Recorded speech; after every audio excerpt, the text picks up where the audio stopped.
Hello friends. Ranker maker में आप लोगों का स्वागत है। तो जैसा कि करंट अफेयर की हम लोगों ने एक क्लास देख चुके हैं, ये पार्ट 2 है करंट अफेयर का और एक पार्ट 3 और आएगा। सारा करंट अफेयर आपका जो दृष्टि घटना चक्र की आती है वो घटना सार है इलाहाबाद पब्लिकेशन से जो होता है। तो मैं दोनों का निचोड़ इसमें चल रहा है और टोटल आपका करंट अफेयर कवर हो जाएगा। इसके बाहर कुछ भी नहीं आएगा आपका। यूपीपीसीएस हो, आरओ हो, यूपीपी, एसएससी, जीडी, कोई भी आप एग्जाम देने जा रहे हैं, करंट अफेयर इससे बाहर नहीं। देखिए इसमें क्या है, शॉर्ट करके इसको बनाया गया है बहुत अच्छे से। और वो इसमें आप दोनों को मिला के कंप्लाइंसन देखेंगे, लगभग 150 और 250 पेज, 400 पेजों की वो पीडीएफ दोनों बुक हो रही थी। तो उन्हीं से शॉर्ट करके एक टाइप से आप बोलेंगे निचोड़ है ये, जिसको आपको इसमें कराया जा रहा है। तो जुड़े रहिए। और इसकी पीडीएफ के लिए रैंकर मेकर जीएस करके आप टेलीग्राम पर सर्च करिएगा। 100 लोग लगभग उसमें जुड़े हुए हैं, तो आप वहाँ पे टेलीग्राम पे इसकी पीडीएफ मिल जाएगी। चलिए देखते हैं, जब ऐसे ये खत्म होगा तो हम एक कुछ 100-150 क्वेश्चन एमसीक्यू में भी करा देंगे जो इंपॉर्टेंट रहेंगे।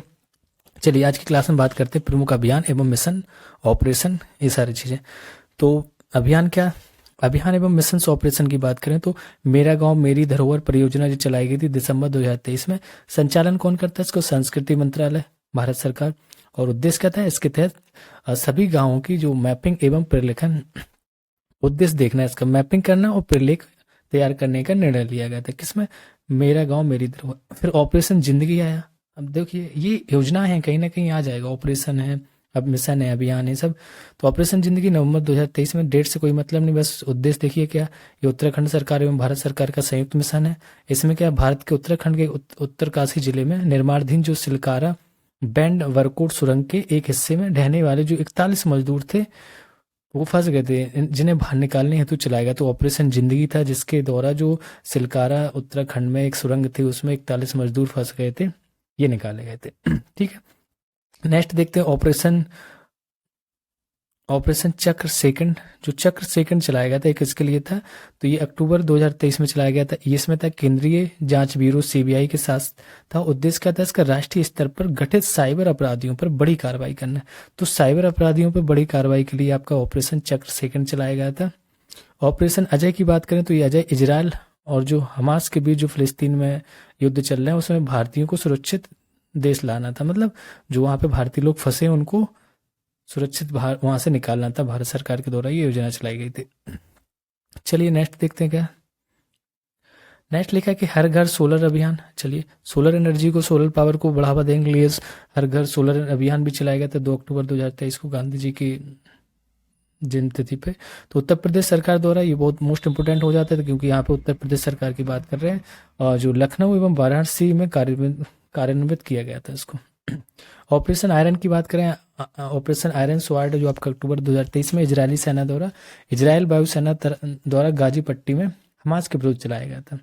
ऑपरेशन अल अक्सा फ्लड की बात करेंगे तो ये अक्टूबर 2023 हमास द्वारा इजरायल के विरुद्ध चलाया गया। तो पहले इजरायल चला रहा, अभी हमास चला रहा है एक दूसरे के। तो ऑपरेशन अक्सा फ्लड हो जाएगा हमास द्वारा, और ऑपरेशन आयरन स्वॉर्ड आप किसके द्वारा, इजरायली द्वारा। ठीक है, ऑपरेशन त्रिनेत्र 2 चलाया गया था जुलाई 2023 में जम्मू पुलिस एवं भारतीय थल सेना के बीच। इसका उद्देश्य क्या था, जम्मू कश्मीर में जो छिपे आतंकवादियों को बाहर निकालना। त्रिनेत्र से समझ आना कि आप ढूंढना है, किसी को सर्च करना है, तो ये जम्मू कश्मीर आतंकवाद से। गजय कोथा जुलाई में चलाया गया असम सरकार द्वारा मानव हाथी संघर्ष के लिए। हाथी से क्वेश्चन पूछ दिया जाता है, इस वजह से गजय कोथा को याद रखना कि ये हाथी जो संघर्ष था उसके लिए चलाया गया था। ऑपरेशन करुणा की बात करें तो मई 2023 में चलाया गया था, ये भारत सरकार द्वारा। इसमें मोर्चा चक्रवात से तबाह हुए म्यांमार की सहायता हेतु था। इससे मोर्चा जो चक्रवात आया था उससे जो म्यांमार में सहायता के लिए चलाया गया था। लेकिन थोड़ा स्पीड से चल रहे हैं क्योंकि हमें 2-3 ही क्लास में इसको खत्म भी करना है, ज़्यादा टाइम नहीं है ना।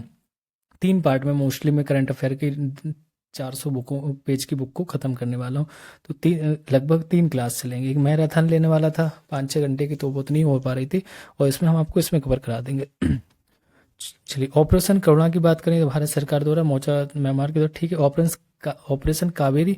तो कावेरी ऑपरेशन को ध्यान रखना है कि भारत सरकार द्वारा सूडान में फैली हिंसा के दौरान वहां रह रहे भारतीयों को सुरक्षित वापस लाने। तो भारत कि लोग जो बाहर रह रहे थे उनको सुरक्षित बाहर लाना, इसके लिए देखो हर जगह एक कहीं ना कहीं कोई योजना चलाएगी। तो इसमें हम सूडान के लिए हमारा कावेरी हो जाएगा, और हमने हमास से देखा, फिलिस्तीन से देखा, यूक्रेन से देखेंगे, सबसे रूस से देखेंगे, सबसे कहीं ना कहीं कोई योजना चलाएंगे।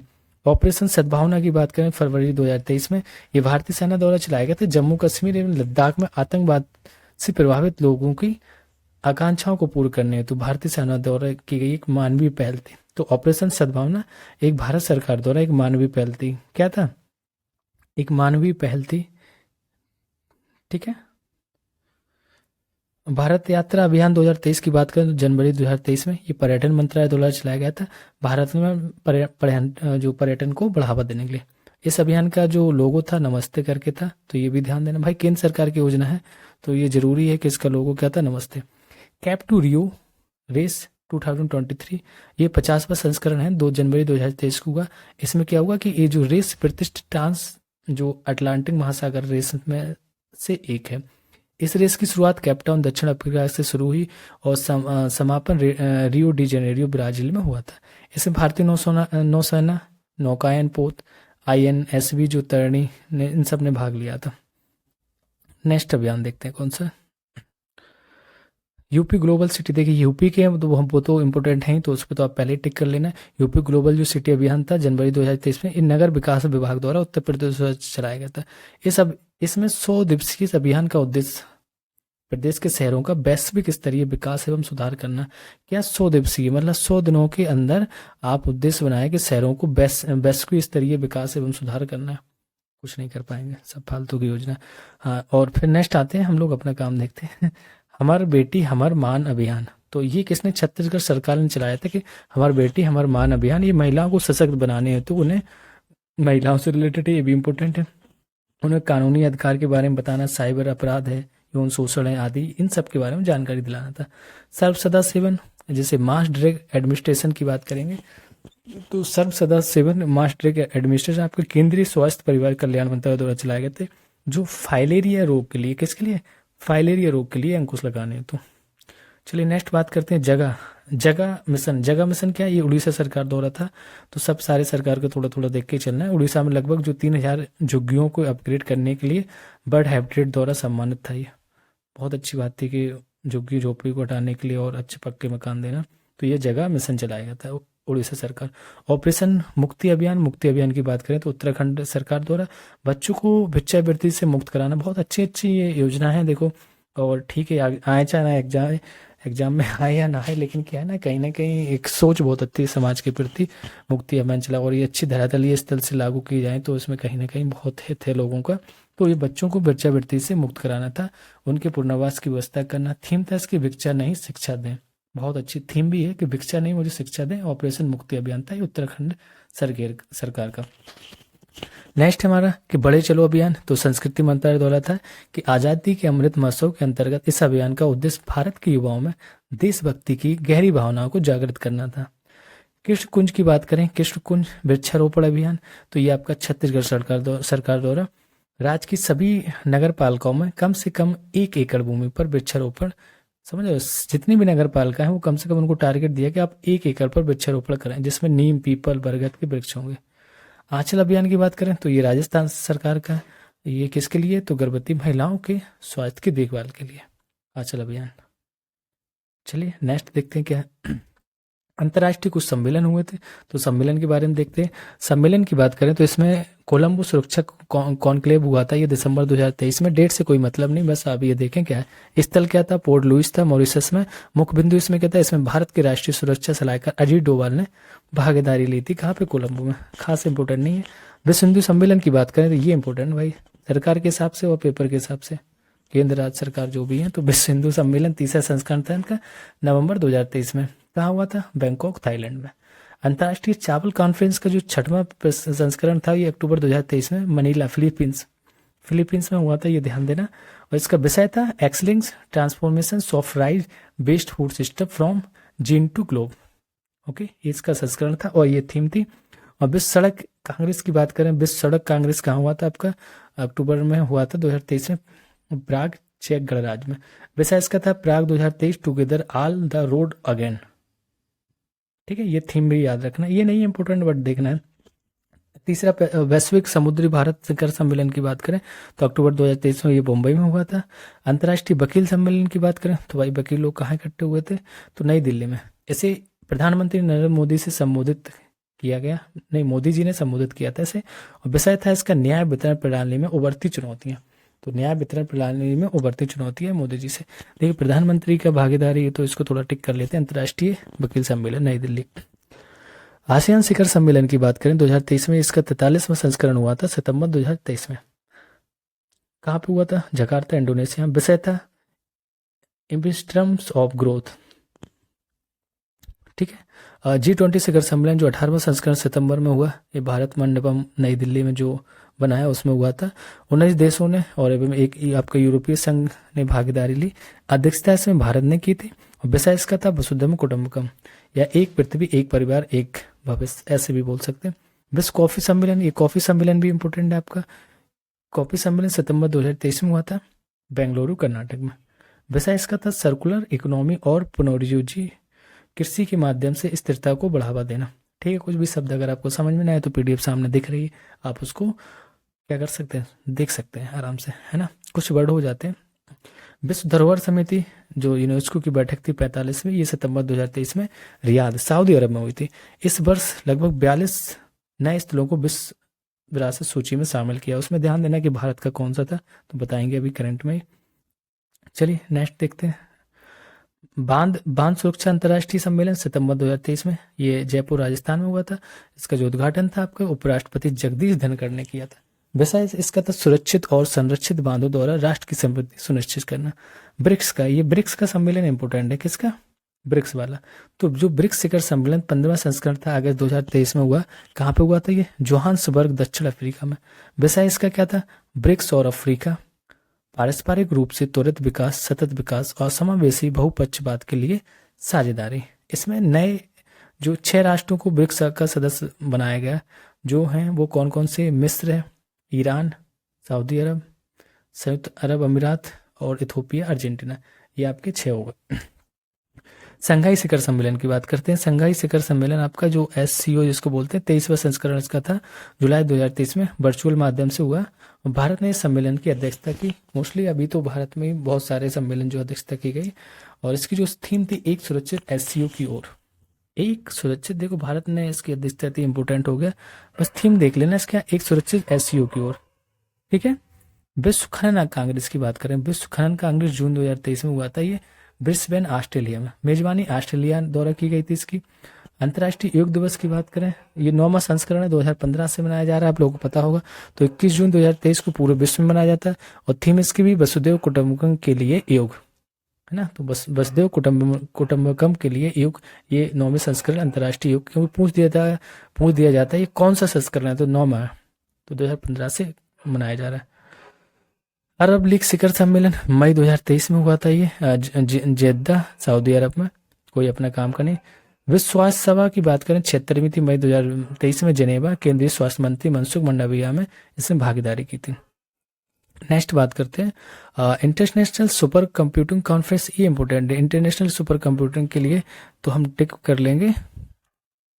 मई 2023 में हुआ है जर्मनी में। इसमें भारत के AI सुपर कंप्यूटर एराबत, तो भारत का AI कंप्यूटर कौन, तो सुपर कंप्यूटर एराबत है, को 75वां स्थान प्राप्त हुआ था, तो ये इंपोर्टेंट है।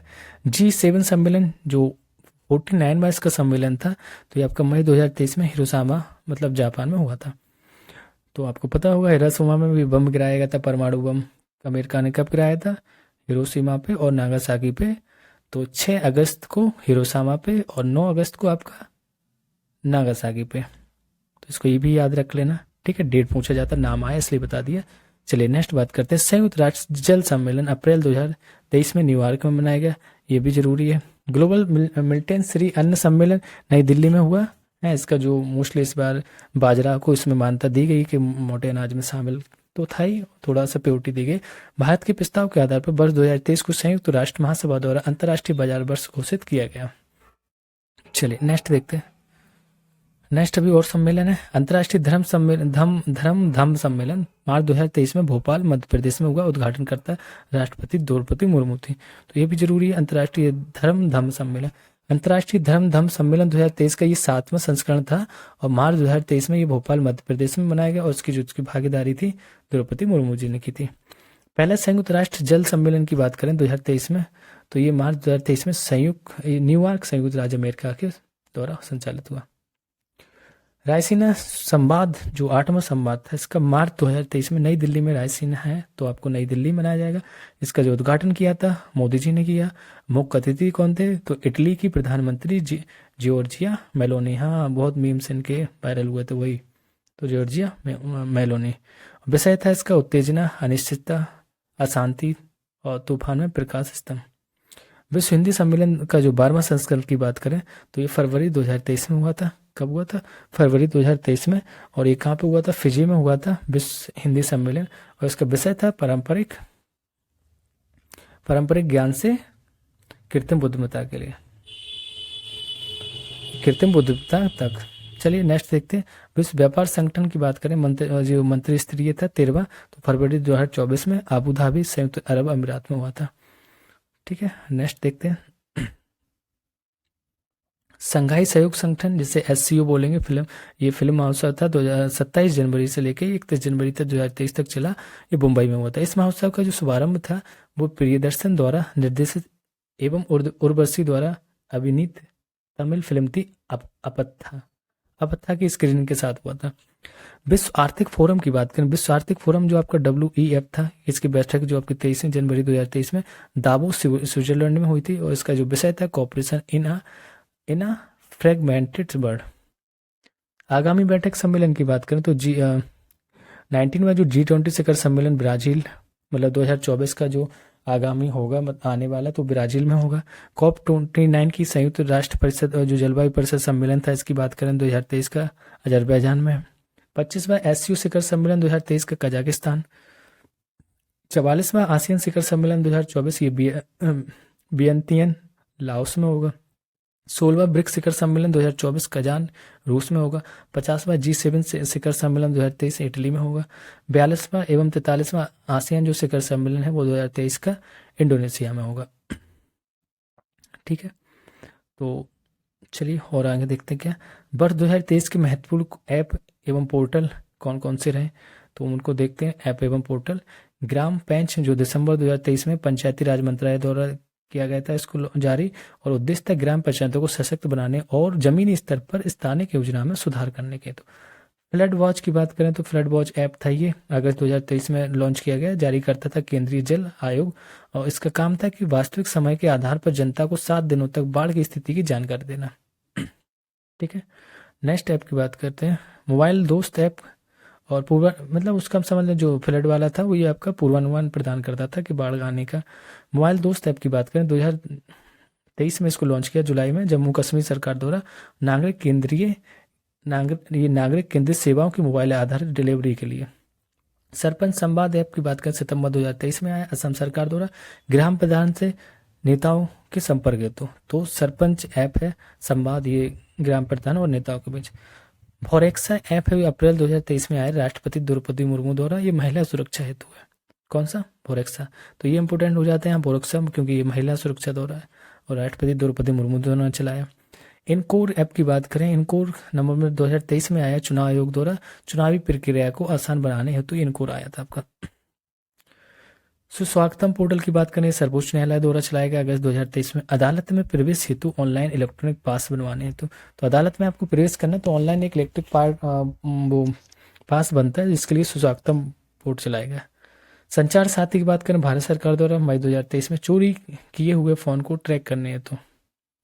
ठीक है, नेक्स्ट देखते हैं आगे क्या है।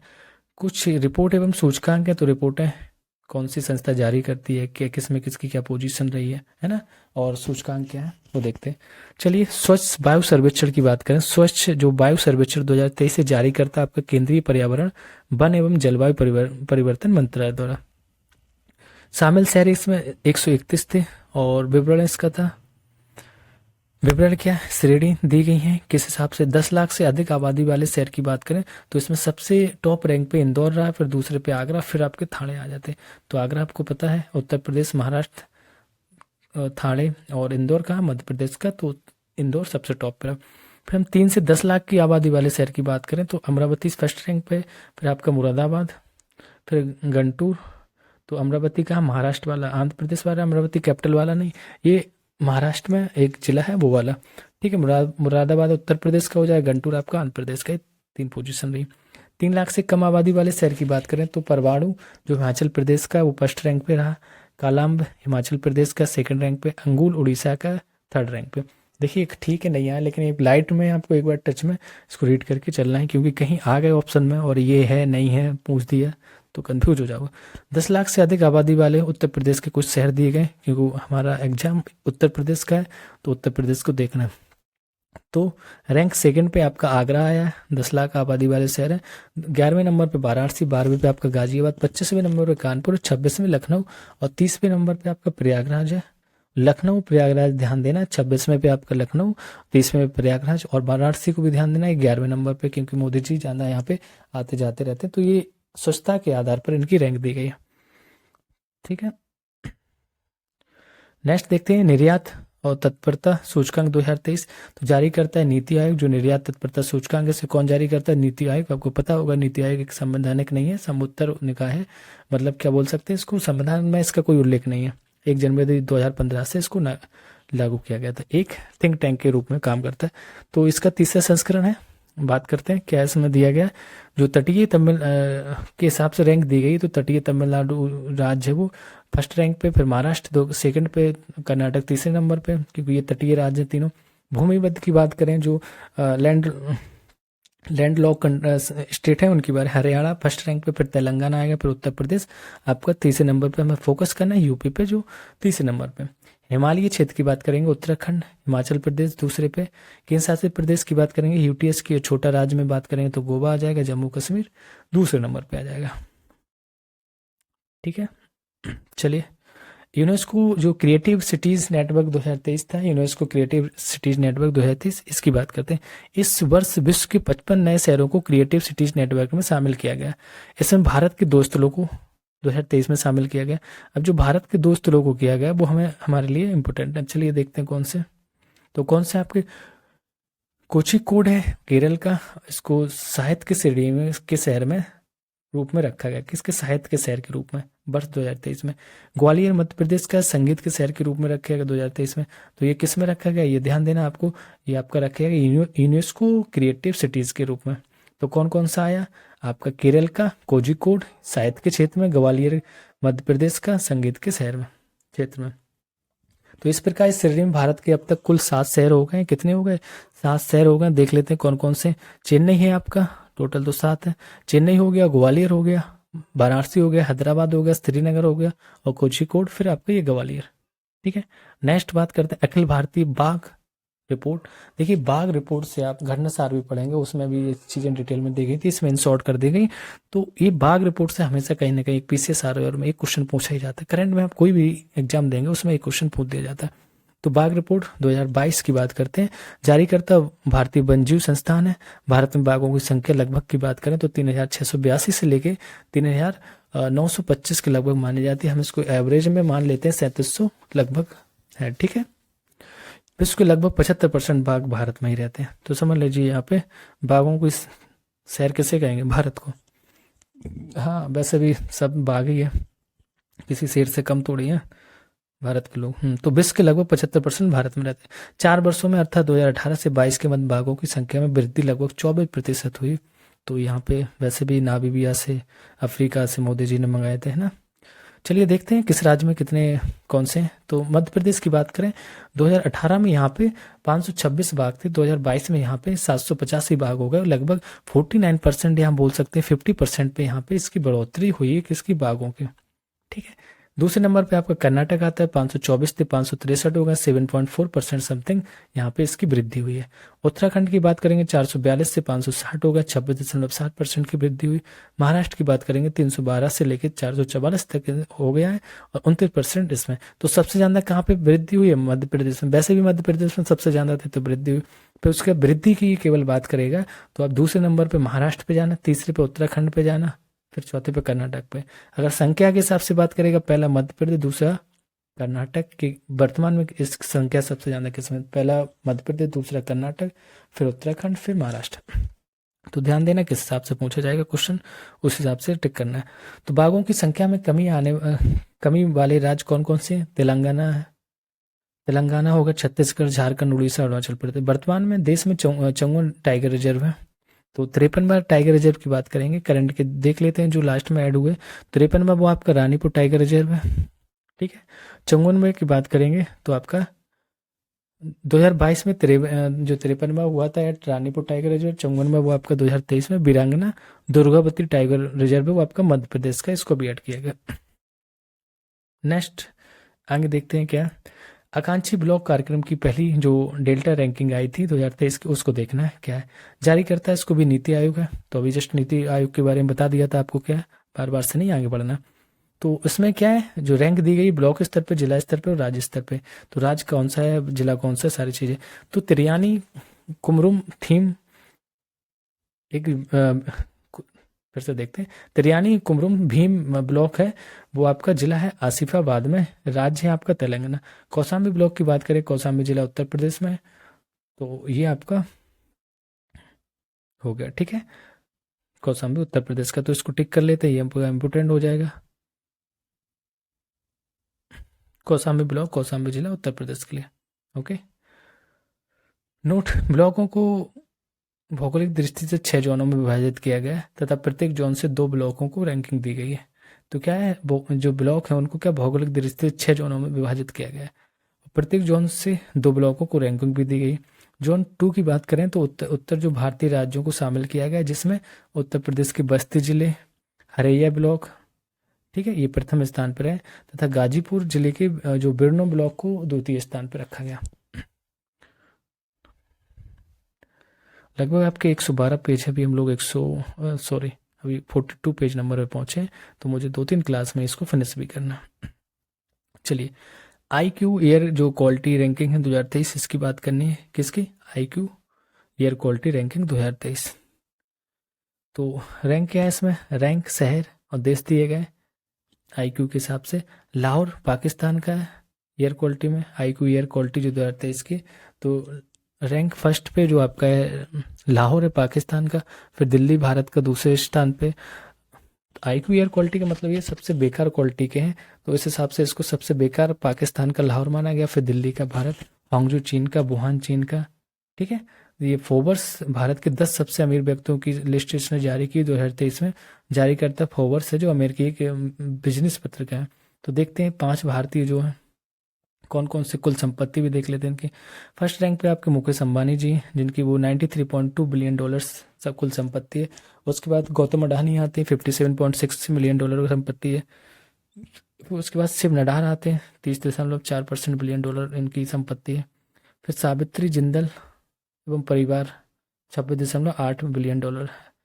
साइरस पूनेवाला, 21.9 इनकी बिलियन डॉलर संपत्ति पूरी। सबसे अमीर महिला की बात करेंगे तो ये आपकी वही सावित्री जिंदल है, तो इनको भूलना नहीं, किसको, सावित्री जिंदल को, महिला है भैया एक, तो एक परिवार से, ठीक है। तो इनकी 26.8 बिलियन डॉलर संपत्ति है। नेक्स्ट देखते हैं, उच्च शिक्षण संस्थानों की जो इंडिया की रैंकिंग है NIRF की बात करें 2023 में, तो कौन सी संस्था किसने टॉप पे रही है। रैंक की बात करते हैं श्रेणी में, और शिक्षा मंत्रालय द्वारा इसको जारी किया जाता है। तो फर्स्ट श्रेणी की बात करेंगे, उसमें समग्र श्रेणी की जो ओवरऑल की बात करें तो भारतीय प्रौद्योगिकी संस्थान मद्रास IIT को इसमें फर्स्ट रैंक पर रखा गया। दूसरे पे आपको विश्वविद्यालय श्रेणी में आते हैं भारतीय विज्ञान संस्थान बेंगलुरु IISc, ठीक है। नेक्स्ट हमारा कॉलेज श्रेणी में बात करें तो मिरांडा हाउस दिल्ली का। इंजीनियरिंग श्रेणी में बात करें तो भारतीय प्रौद्योगिकी संस्थान मद्रास IIT है, जिसको बोलेंगे। चिकित्सा श्रेणी में बात करें तो अखिल भारतीय आयुर्विज्ञान संस्थान दिल्ली, मतलब एम्स दिल्ली। फार्मेसी श्रेणी की बात करें, national institute of pharmaceuticals education and research Hyderabad. विधि श्रेणी की बात करें, national law schools of India, university Bengaluru के द्वारा इसको। प्रबंधन श्रेणी की बात करें तो भारतीय प्रबंधन संस्थान अहमदाबाद IIMA प्रबंधन श्रेणी में आया। तो भारत में जल स्रोतों की जो प्रथम गणना रिपोर्ट है वो क्या जारी करता है, कौन, केंद्रीय जल शक्ति मंत्रालय द्वारा जल रिपोर्ट को दिया जाता है। इसके अनुसार क्या है कि जो लगभग आपके 24,24,540 जल निकायों की गणना की गई। इनमें से लगभग 97.1% ग्रामीण क्षेत्रों में तथा 2.9 आपके शहरी क्षेत्रों में। चलिए, जल स्रोतों की मात्रा की बात करते हैं, वो बाई मैपिंग दिखाया गया इसको। तो क्या आपको बताया गया मैंने, सबसे बड़ा देखते हैं पहले, तालाब है वो आपका 59.50% स्रोत हैं इसके। फिर दूसरे नंबर पे आपका टैंक आ जाता है, टैंक में 15.70% पर आ जाता है। तीसरे नंबर पे आपका जलाशय 12.10% है। फिर आपका आता है चौथे नंबर पे जल संरक्षण योजनाएं जो चक्र हैं, डैम मतलब 9.3.0 उसमें परसेंटेज वाटर है। अन्य क्षेत्र की बात करेंगे तो आपका जो 2.50% अन्य क्षेत्र, और झीलों की बात करेंगे तो झीलों को जल 0.90% है। ठीक है, इस रिपोर्ट के अनुसार बात करें जल संरक्षण में अग्रणी राज्य कौन से है, तो ये क्वेश्चन ये पूछ दिया जा सकता है आपसे, क्योंकि अग्रणी राज्य पूछा है तो महाराष्ट्र सबसे पहले। सार्वजनिक तालाब एवं जलाशय वाले की बात करेंगे तो आपका पश्चिम बंगाल है। सार्वजनिक टैंक जहाँ पे आंध्र प्रदेश में, सार्वजनिक झील है वो आपके तमिलनाडु में। नेक्स्ट क्वेश्चन देखते हैं, राज्य खाद्य सुरक्षा सूचकांक 2023-22-23, तो ये जारी करता कौन है, ये फसाई जारी करता है, FSSAI फसाई बोलते हैं इसको। तो ये राज्य जो खाद्य सुरक्षा सूचकांक जारी करता है, इस द्वारा तैयार केंद्रीय एवं स्वास्थ्य परिवार कल्याण मंत्री आपके मनसुख मांडविया जी हैं। तो ध्यान देना कि केंद्रीय जो स्वास्थ्य एवं परिवार कल्याण मंत्री हैं आपके मनसुख मांडविया, उन्होंने इसको जारी किया। संस्करण ये 5वां है और श्रेणी प्रथम द्वितीय तृतीय में इसको बांटा गया राज्यों में। तो देखते हैं कौन सा है, छोटे राज्यों की श्रेणी में और बड़े राज्यों की श्रेणी में। बड़े राज्यों की श्रेणी में केरल आपका पहले नंबर पे, द्वितीय पे आपका पंजाब, तृतीय पे तमिलनाडु। और छोटे राज्यों की श्रेणी में बात करें तो गोवा, फिर मणिपुर, फिर सिक्किम। केंद्र शासित प्रदेश की बात करें तो आपका जम्मू कश्मीर, फिर दिल्ली, फिर चंडीगढ़ आता है। टाइम वर्ल्ड बेस्ट कंपनी 2023 के बारे में देखना है, किसकी, time world best company 2023 rank और कंपनी का नाम, मुख्यालय कहाँ है, ये कंपनी भारत की कंपनी है। तो चलिए देखते हैं, जो कंपनी का नाम है आपका माइक्रोसॉफ्ट, ये संयुक्त राज्य अमेरिका की कंपनी है और 64 इसमें इंफोसिस, मतलब ये यहाँ पे भारत की कंपनी है, 64 इंफोसिस। दूसरे नंबर पे आपकी एप्पल आती है जो संयुक्त राज्य अमेरिका की कंपनी है, टॉप 100 में शामिल एक मात्र भारतीय कंपनी की बात करेंगे तो आपको वो भारत की पोजीशन 24 है, तो एप्पल दूसरे नंबर पे आती है। अल्फाबेट की बात करेंगे संयुक्त राज्य अमेरिका की है तीसरे नंबर पे। चौथे नंबर पे मेटा प्लेटफॉर्म्स है जो संयुक्त राज्य अमेरिका, तो सारी संयुक्त एक अमेरिका की यूएसए की कंपनी है, 1 से लेकर 4 तक रैंक में। और भारत की केवल एक कंपनी है जिसका नंबर 64वें नंबर पे आई है, इंफोसिस, जो टॉप 100 की लिस्ट में शामिल है, तो इसलिए वो इम्पोर्टेंट हो जाती है इंफोसिस। फॉर्चून ग्लोबल जो 500 सूची निकालती है 2023 की, इसमें देखते हैं कौन से रैंक पे कौन से हैं। ये भी रैंक बताते हैं विश्व की कंपनियों की, सर्वोच्च भारतीय कंपनी कौन सी है, विश्व के स्तर पे कौन सी टॉप में है। तो रैंक देखना है, बालमार्ट की बात करें तो ये अमेरिका की कंपनी है और 88 इसमें बालमार्ट अमेरिका की कंपनी है, ये टॉप पे है। फिर सऊदी अरामको सऊदी अरब की कंपनी है सेकंड पे, फॉर्चून के हिसाब से बता रहे हैं। तीसरे नंबर पे स्टेट ग्रिड अमेरिका है, चौथे नंबर पे अमेजन अमेरिका की, पांचवें पे चाइना की जो नेशनल पेट्रोलियम चीन है। और यहाँ पे हम बात करें भारत की जो 88वें नंबर पे आई है वो रिलायंस इंडस्ट्रीज है। फिर 94वें नंबर पे इंडियन ऑयल जो कॉरपोरेशन IOC है। और फिर आपका जो 107 की बात करें, 107 में आपका भारतीय जीवन बीमा निगम LIC 107 नंबर पे। 158 पे आपका तेल प्राकृतिक गैस निगम जिसे हम ONGC कहेंगे। और 233वें नंबर पे ये 500 कंपनियों की लिस्ट बनाती है। 233 नंबर पे भारत के जो पेट्रोलियम कॉर्पोरेशन लिमिटेड BPCL है वो आया। 235 नंबर पे भारतीय स्टेट बैंक है। तो इस सूची में भारत की 8 कंपनियां शामिल हैं, तो आपने देख लिया है कौन कौन सी थी। हुरन ग्लोबल लिस्ट, ये रिच लिस्ट, तो हुरन जो अपनी एक रिच लिस्ट अलग जारी करता है कि कौन से टॉप में कितने नंबर पे हैं, तो ये भी वर्ल्ड रैंक के हिसाब से देखता है। तो विश्व में सबसे पहले सबसे अमीर व्यक्ति की बात करें तो आपके बर्नार्ड अर्नोल्ट है। दूसरे नंबर पे आपके एलन मस्क आ जाते हैं, ये हुरन ग्लोबल रिच लिस्ट के हिसाब से बता रहे हैं। तीसरे नंबर पे आपके बर्ट्रैंड पुइच एवं फैमिली है। फिर चौथे नंबर पे आपके जेफ बेजोस आ जाते हैं। ठीक है, तो इसमें हम भारत की रैंकिंग की बात करें तो मुकेश अंबानी 9वें नंबर पे, गौतम अडानी 23वें नंबर पे, 46वें पे आपके साइरस पूनावाला, और 50वें नंबर पे मतलब 50वें नंबर पे आपके शिव नाडार एवं फैमिली। चलिए नेक्स्ट देखते हैं क्या है इसमें। तो फोर्ब्स अपने जो 100 मोस्ट पावरफुल वुमेन्स भी लिस्ट निकालती है, पावरफुल वुमेन्स, तो 2023 जारी करता है फोर्ब्स से, संस्करण इसका 20वां है। तो देखते हैं कौन सी महिला कितने टॉप पर है। तो सबसे फर्स्ट रैंक की बात करेंगे तो अर्सुला वांडे, ये लेन जर्मनी EU की अध्यक्ष है, तो ये सबसे टॉप पे। फिर क्रिस्टिना लेगार्ड, ये फ्रांस की पूर्व IMF प्रमुख रही हैं, दूसरे नंबर पे। ये पहले पहले नंबर पे थी, अब दूसरे पे हैं। कमला हैरिस की बात करें, अमेरिका की उप राष्ट्रपति है तो ये तीसरे नंबर पे। जॉर्जिया मेलोनी इटली की प्रधानमंत्री चौथे नंबर पे। थोड़े भारत के संदर्भ में देखते हैं। भारत में 32वें नंबर मिला है निर्मला सीतारमण को, जो वित्त मंत्री हैं भारत सरकार में। 64वें नंबर पे रोशनी नाडार आई हैं मल्होत्रा जी, रोशनी नाडार मल्होत्रा। 70वें नंबर पे सोमा मंडल। 76वें नंबर पे 76वें नंबर की बात करें किरण Majumdar.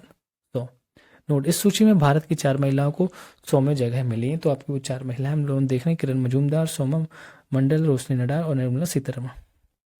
SIPRI world top 100 arms producing company है। तो बताती है कौन सी कंपनी है या कौन सा देश आर्म्स जो प्रोडक्शन कर रही है, तो कौन सी टॉप पे है। तो इसने 2022 की लिस्ट निकाली है।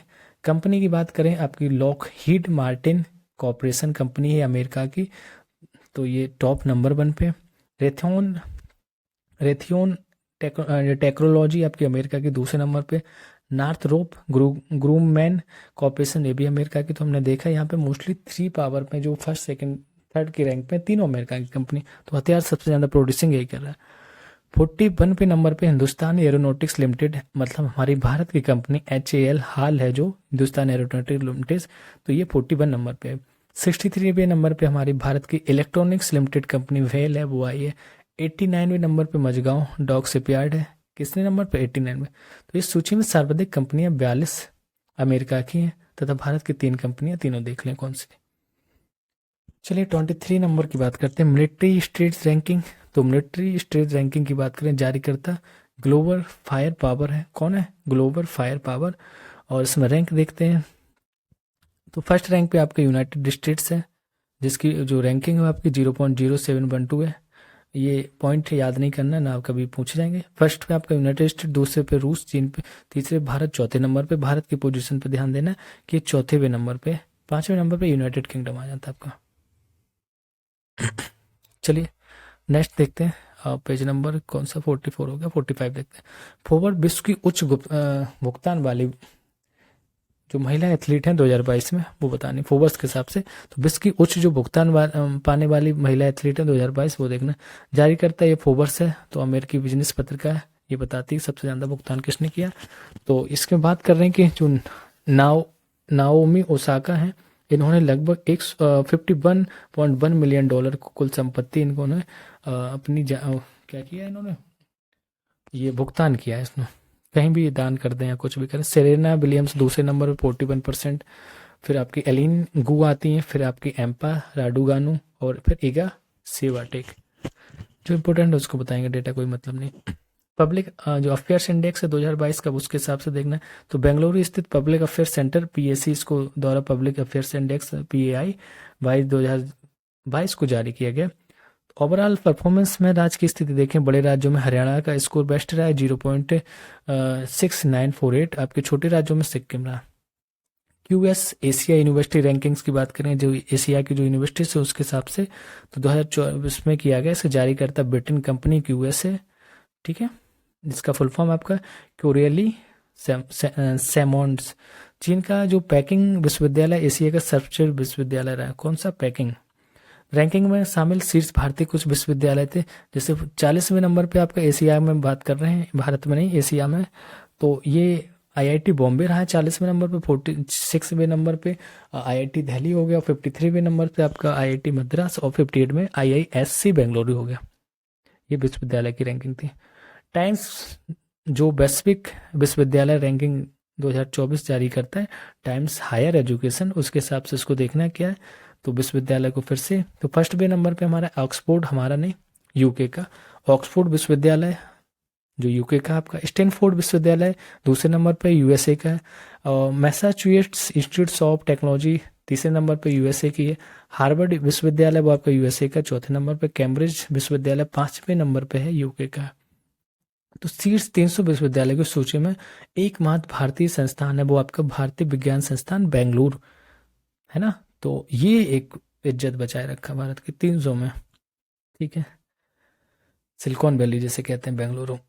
मानव विकास रिपोर्ट 2021-22 के हिसाब से देखते हैं, जारी करता कौन? संयुक्त राष्ट्र विकास कार्यक्रम UNDP।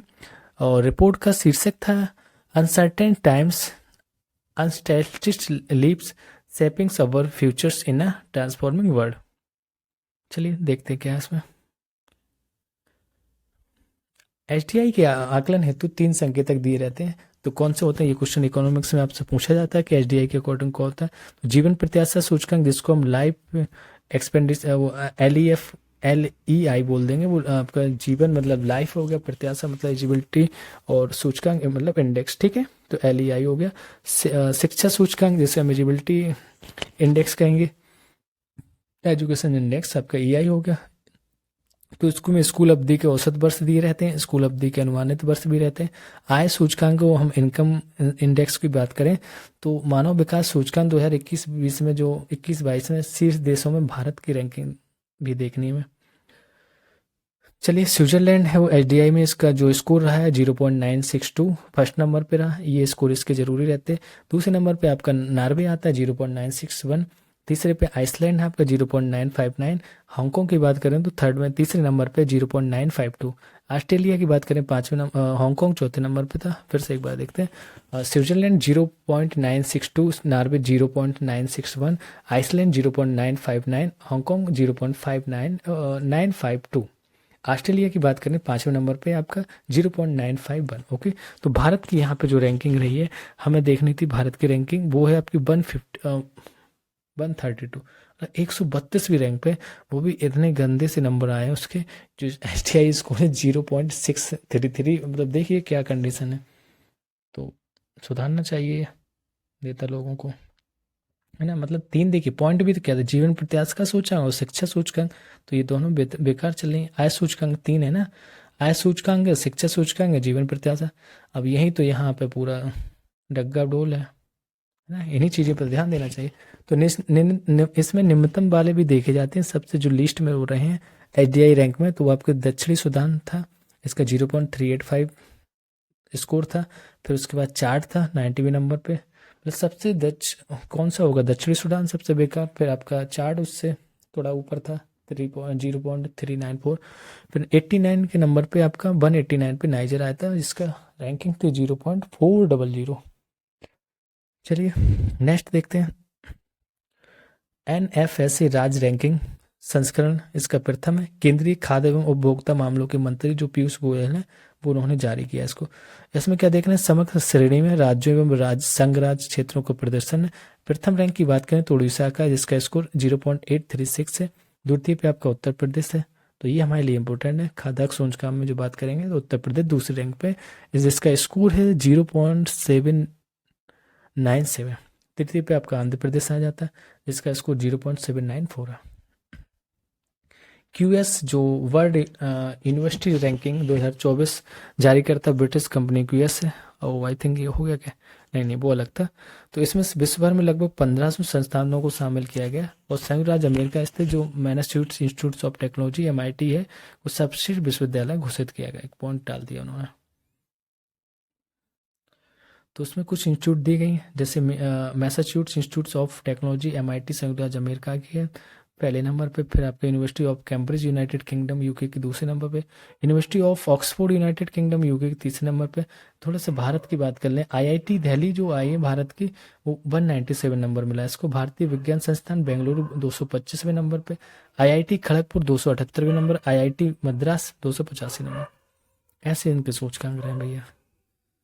तो थोड़ा सा देखते हैं प्रमुख सूचकांक कौन कौन से हैं इसमें, क्या है। रिपोर्ट सूचकांक जारीकर्ता संस्था, सम्मिलित कितनी कंट्री थी, शीर्ष स्थान किसको मिला, और निम्नतम स्थान किसको है। भारत की पोजीशन हमें अपने लिए देखना है कि भारत के संदर्भ में। चलिए बात करते हैं पहले नंबर पे रिपोर्ट सूचकांक, वैश्विक भूख सूचकांक 2023 की भूखमरी हंगर इंडेक्स की बात करें तो इसमें जारी करता ये संस्था है कंसर्न्स वर्ल्ड वाइड एवं बेल्ट हंगर हेल्प है, वो उसको जारी करता है। इसमें लगभग 125 कंट्री शामिल हुई, और शीर्ष स्थान पे वो बेलारूस है, बोस्निया एवं हर्जेगोविना, चिली, चीन, क्रोएशिया, ये सब आपके शीर्ष स्थान पर है। और निम्नतम स्थान की बात करें तो आपका 125 में भी सबसे लास्ट में नंबर मध्य अफ्रीका गणराज्य का, 124 में मेडागास्कर, 123वें नंबर पर यमन। तो यहाँ पे हम भारत की बात करते हैं, कुछ खास ज़्यादा अच्छी स्थिति नहीं है भारत की। 111 नंबर पे आया भारत, मतलब इतनी जगह यहाँ पे हंगर इंडेक्स है, लेकिन सरकार कहती नहीं, कोई भूखा नहीं सो रहा है ना, राशन भी फ्री बांट रही बेचारी सरकार भी क्या करे। तो लेकिन कंडीशन यहाँ देखिए भारत की 111वें नंबर पे, तो इसको सरकार को और ध्यान देना चाहिए, चिंता करनी चाहिए कि इंडेक्स में कैसी पोजीशन है। चलिए दूसरा देखते हैं, EIU कास्ट ऑफ लिविंग 2023। तो इसको जारी करता कौन है? इकोनॉमिक्स इंटेलिजेंस यूनिट है। इसमें 173 देशों ने सम्मिलित हुए और शीर्ष स्थान पर सिंगापुर, फिर आपका दूसरे नंबर पे ज्यूरिक बोल देंगे या फर्स्ट ही रैंक दी गई इसको भी। तीसरे नंबर पे आपका जिनेवा, और इसमें निम्न स्थान 172वां वो दमिश्क को दिया गया। हाँ, ये भारत में EIU नहीं है, कॉस्ट ऑफ लिविंग 2023, इस टाइप की चीज़ें थोड़ी कम है ना। वैश्विक नवाचार सूचकांक की बात करें तो इसको जारी करता है विश्व बौद्धिक संपदा संगठन WIPO। 132 कंट्रियों ने इसमें शामिल हुई। पहले नंबर पे स्विट्जरलैंड रहा, दूसरे पे स्वीडन, तीसरे पे संयुक्त राज्य अमेरिका, सबसे लास्ट की बात करें तो अंगोला 132वें नंबर पे, एक तो 131वें नंबर पे नाइजर, 130वें नंबर बुरुंडी, और इंडिया की बात करें तो यहाँ पे 40वें नंबर पे अपना भारत रहा, कितना 40 नंबर पे। वैश्विक शांति सूचकांक की बात करें 2023 में, ये इंपोर्टेंट है, ये तो इंडेक्स सारे इंपोर्टेंट है। तो वैश्विक शांति सूचकांक की बात करें 2023 में, institute for economics and peace IEP इसको जारी करता है। इसमें लगभग 163 कंट्रियों ने पार्टिसिपेट किया। आइसलैंड पहले नंबर पर, डेनमार्क दूसरे नंबर पे, आयरलैंड आपके तीसरे नंबर पर। सबसे बेकार मतलब अशांत क्षेत्र की बात करें तो अफगानिस्तान रहा, फिर यमन, फिर सीरिया। तो भारत की भी बात करें तो 163 देशों में से 126वें नंबर 2022 में आया था। कुछ हम तो खास ऐसे नहीं मानेंगे, मतलब भारत में लोग कैसे हैं, शांत नहीं है। चलिए नेक्स्ट बात करते हैं सतत विकास लक्ष्य 2023 का सूचकांक। आपको पता होगा सस्टेनेबल डेवलपमेंट को जो गोल है, 17 गोल हैं, इसमें से कब तक अचीव करने हैं? 2023 तक। तो सतत विकास समाधान नेटवर्क HDSN और डबलिन यूनिवर्सिटी प्रेस इसको जारी करती है। इसमें लगभग 166 कंट्रीज पार्टिसिपेट करती हैं, और पहले नंबर पर फिनलैंड है, दूसरे पे स्वीडन है, तीसरे पे डेनमार्क। सबसे लीस्ट नंबर की बात करें तो दक्षिण सूडान, फिर उसके बाद सेंट्रल अफ्रीकन 125 पे, 164वें नंबर पे चाड़ आ जाता है। भारत की बात करें यहाँ पे 166 देशों में ये 112वां नंबर भारत रखता है।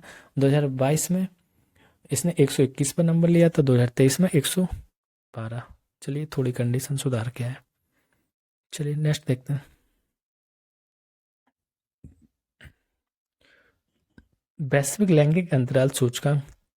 ये विश्व आर्थिक मंच WEF जारी करता है। इसमें भी लगभग 146 कंट्रियों ने पार्टिसिपेट किया।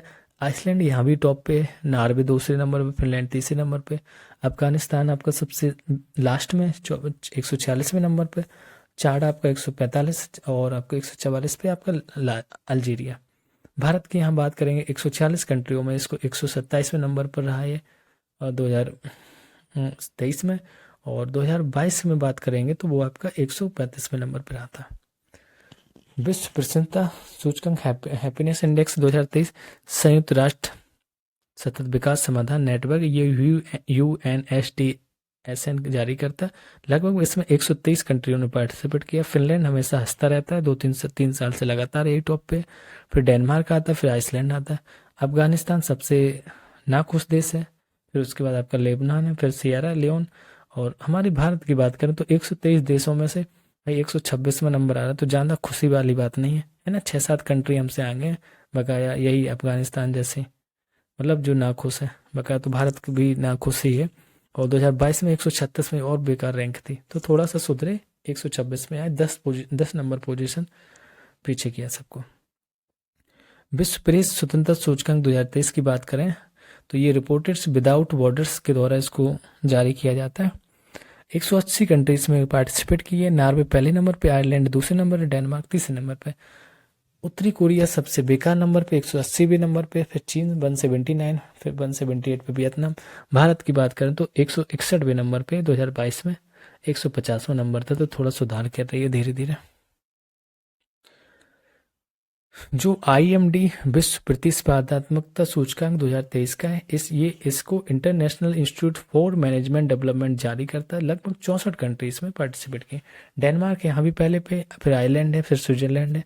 64वें नंबर पे आपका वेनेजुला है, जो सबसे लास्ट है और 40वें नंबर पे भारत वही 2022 में बात करेंगे तो 37वां नंबर लाया था।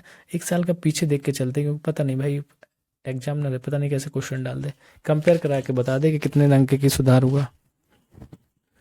हैनले पासपोर्ट सूचकांक Q3 2023 की बात करें तो हैनले एंड पार्टनर्स इसको जारी करते हैं। सिंगापुर पहले नंबर पे, फिर जापान, सिंगापुर जापान ये हमेशा फर्स्ट सेकंड पे ही रहते हैं। फिर फ्रांस है आपका, फिनलैंड है, जर्मनी, इटली, दक्षिण कोरिया, स्पेन, स्वीडन। सबसे बेकार अफगानिस्तान ही चल रहा है हर जगह, है ना। फिर सीरिया, फिर इराक। भारत की बात करें तो यहाँ पे ये 83वीं पोजीशन पे। चलिए नेक्स्ट देखते हैं। आर्थिक स्वतंत्रता सूचकांक 2023 द हेरिटेज फाउंडेशन जारी करता है इसको, और ये सिंगापुर पहले नंबर पे, स्विट्जरलैंड दूसरा, आयरलैंड तीसरा, सबसे लास्ट आपका उत्तर कोरिया तीसरे, फिर सेकंड लास्ट क्यूबा, 174 पे वेनेजुला। तो भारत की बात करें यहाँ पे 131 इसका आर्थिक सूचकांक पे नंबर है। जलवायु परिवर्तन प्रदर्शन सूचकांक 2024 जर्मन बॉच न्यू क्लाइमेट इंस्टीट्यूट और क्लाइमेट एक्शन नेटवर्क इसको जारी करता है। ये इसमें सबसे टॉप पे बात करें तो डेनमार्क है, चौथे नंबर पे, पहले दूसरे तीसरे पे कोई कंट्री नहीं रही थी, तो किसी भी स्थान को देश को प्राप्त नहीं हुआ था। डेनमार्क चौथे नंबर पे, फिर आपका एस्टोनिया आ गया, फिर फिलीपींस, और सबसे लास्ट सऊदी अरब, फिर ईरान, फिर यूएई। भारत की बात करें यहाँ पे 7वां नंबर पे था। चलिए नेक्स्ट देखते हैं, 3 और है अभी। अंतर्राष्ट्रीय बौद्धिक आपदा सूचकांक की बात करें, यूएस चैम्बर्स ऑफ कॉमर्स वैश्विक नवाचार नीति केंद्र है ये, 23 कंट्रियों ने इसमें पार्टिसिपेट किया। संयुक्त राज्य अमेरिका पहले नंबर पर रहा बौद्धिक संपदा सूचकांक में, यूनाइटेड किंगडम दूसरा, फ्रांस तीसरे नंबर पर। सबसे बेकार पेनुजिला लास्ट में, फिर रूस, फिर अल्जीरिया। भारत की बात करें तो 42वें नंबर पे। चलिए नेक्स्ट देखते हैं वैश्विक आतंकवाद सूचकांक, तो institute for economics and peace इसको जारी करता है। 163 कंट्रियों ने पार्टिसिपेट किया इसमें। अफगानिस्तान इसमें टॉप पे, अफगानिस्तान इसमें टॉप पे है। फिर आपका बुर्किना फासो है, फिर सोमालिया। भारत की बात करेंगे तो 13वें नंबर पे वैश्विक आतंकवाद सूचकांक में। तो देख रहे हो यहाँ पे आतंकवाद सूचकांक में नीचे से आ रहे हैं हम लोग टॉप में, तो आतंकवाद भी यहाँ पे अफगानिस्तान में सबसे ज़्यादा, भारत इससे थोड़ा ही आगे 13वें नंबर पे, है ना। भ्रष्टाचार बोध सूचकांक 2022 मोदी जी कहते हैं और कि आतंकवाद यहाँ नहीं है, खत्म करो, अभी बहुत सुधारना है।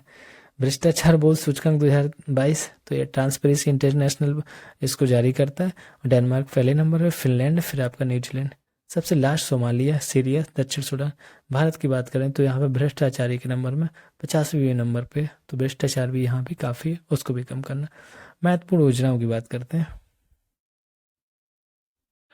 अब प्रमुख पदाधिकारी देखते हैं कुछ जो संवैधानिक और गैर संवैधानिक पदाधिकारी हैं उनके बारे में बात करते हैं। तो पता है आपको राष्ट्रपति द्रौपदी मुर्मू हो गए, एक निगाह में सारी चीजें कवर करके चलेंगे, स्पीड से इसलिए बोलते चलेंगे।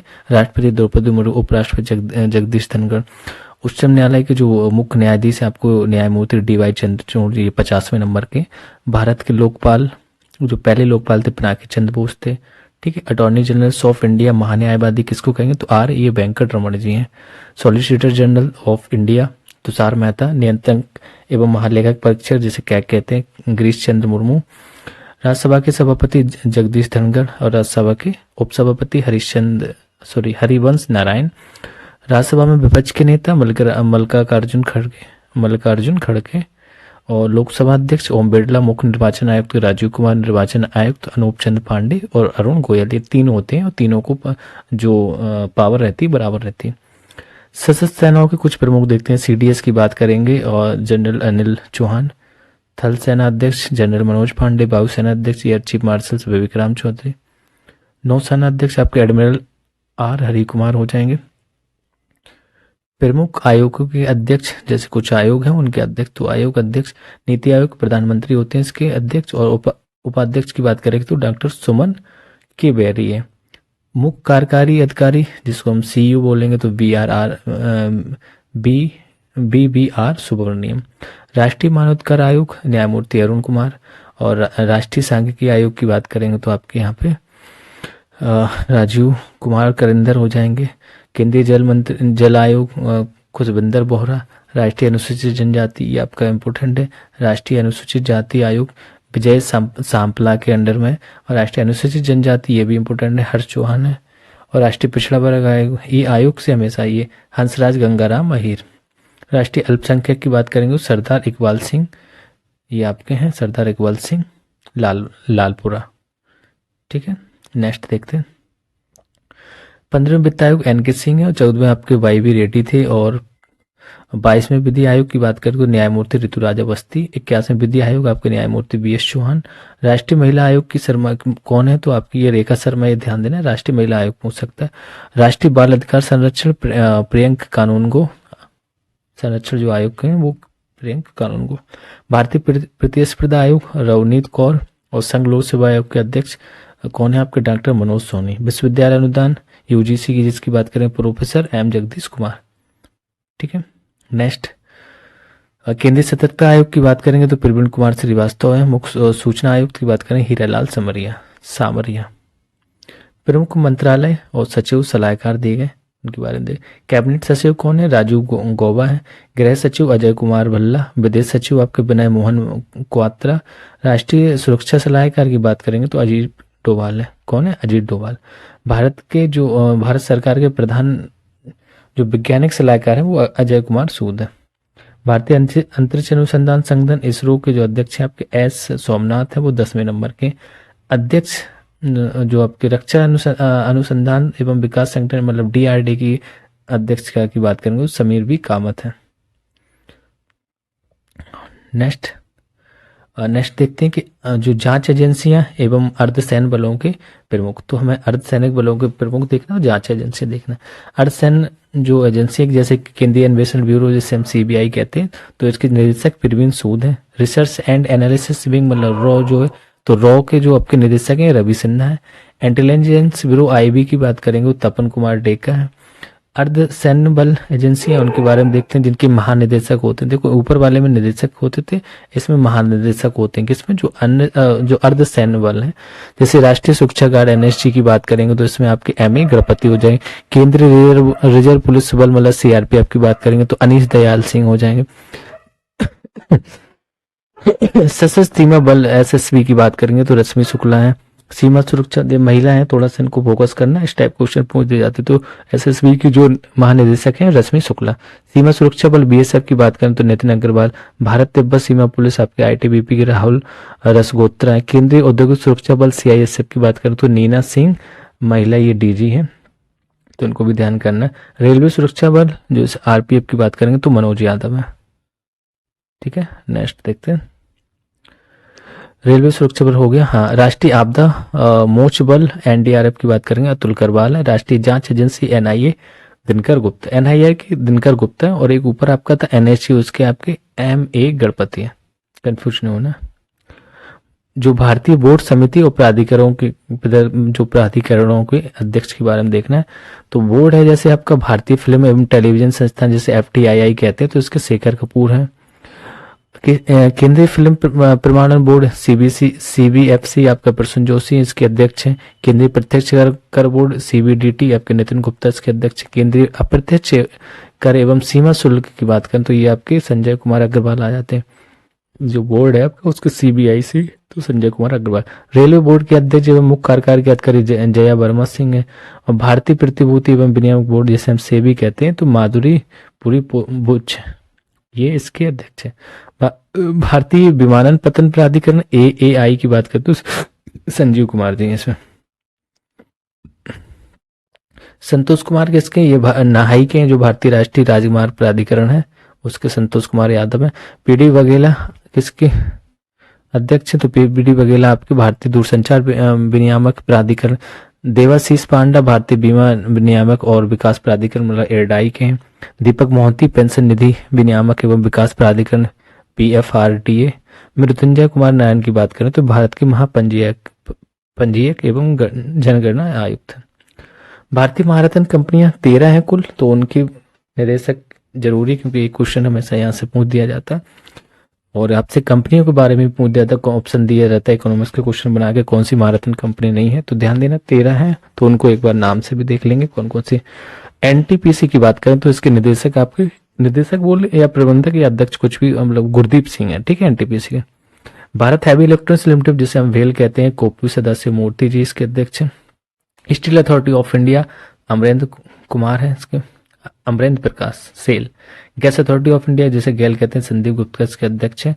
कोल इंडिया लिमिटेड CIL के प्रमोद अग्रवाल अध्यक्ष हैं। इंडियन ऑयल कॉर्पोरेशन लिमिटेड जिसे IOCL कहेंगे श्रीकांत माधव इसके अध्यक्ष हैं। तेल एवं प्राकृतिक गैस निगम की बात करेंगे ONGC Arun Kumar Singh. Bharat petroleum corporation limited BPCL G Krishna Kumar. Hindustan petroleum corporation limited HPCL की बात करके तो पुष्प कुमार जोशी हो जाएंगे। पावर फाइनेंस कॉर्पोरेशन लिमिटेड तो PFC Parminder Chopra. Power grid corporation of India limited जैसे पावर ग्रिड बोलेंगे तो श्रीकांत जी इसके अध्यक्ष है। ग्रामीण विद्युतीकरण निगम REC तो आपके इसके अध्यक्ष विवेक कुमार देवागन हो जाएंगे। ऑल इंडिया लिमिटेड OIL की बात करेंगे तो डॉक्टर रंजीत रथ। सार्वजनिक क्षेत्र के कुछ उपक्रम दिए गए उसके अध्यक्ष एवं प्रबंधक, ये हमने जैसे कुछ ही बोल सकते हैं इसको बताना। तो CB अनंत कृष्णन है, ये आपके हिंदुस्तान एरोनॉटिक्स लिमिटेड HAL के ये आप अध्यक्ष हैं। प्रवीण कुमार पुरवार ये भारत संचार निगम लिमिटेड मतलब BSNL के हैं।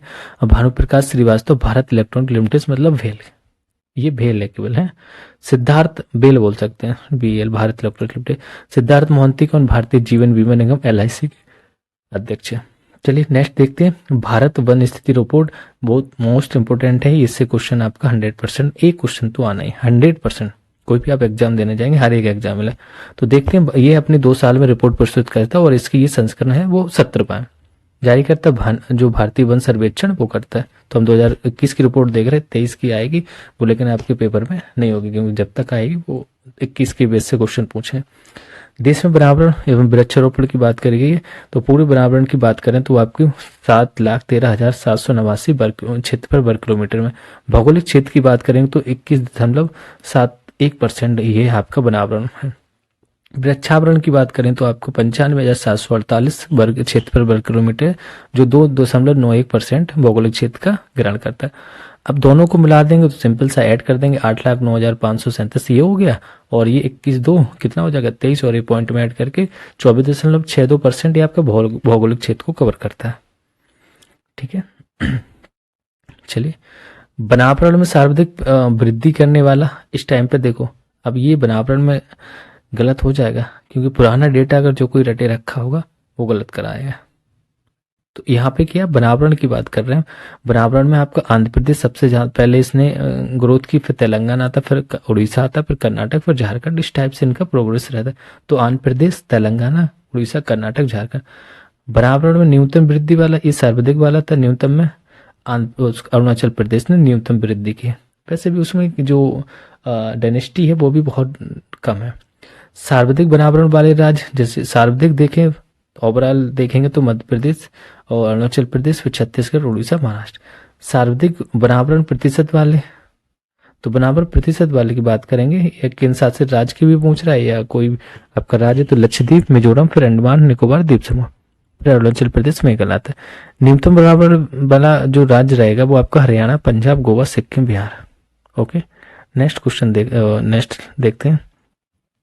न्यूनतम वनावरण प्रतिशतता वाले तो हरियाणा न्यूनतम वनावरण में प्रतिशतता में हरियाणा, फिर से ज्यादा पंजाब, फिर से ज्यादा राजस्थान, फिर उत्तर प्रदेश, फिर गुजरात। सर्वाधिक वृक्षावरण वाले राज्य महाराष्ट्र, राजस्थान, मध्य प्रदेश और न्यूनतम वृक्षावरण वाले आपके सिक्किम, मणिपुर, त्रिपुरा। सर्वाधिक वृक्षावरण प्रतिशतता वाला राज्य केरल है आपका। बात करते हैं भारत में मैंग्रोव कवर कितना है, कितने क्षेत्र पर मैंग्रोव पाए जाते हैं और किस जगह ज्यादा है। कुल भौगोलिक क्षेत्र का बात करें तो 4,992 किलोमीटर वर्ग किलोमीटर में फैला हुआ मैंग्रोव वन है जो 0.15% कवर करता है। शीर्ष वृद्धि करने वाले जो राज्य है मैंग्रोव में इन्होंने वृद्धि की, उड़ीसा है, महाराष्ट्र है, कर्नाटक।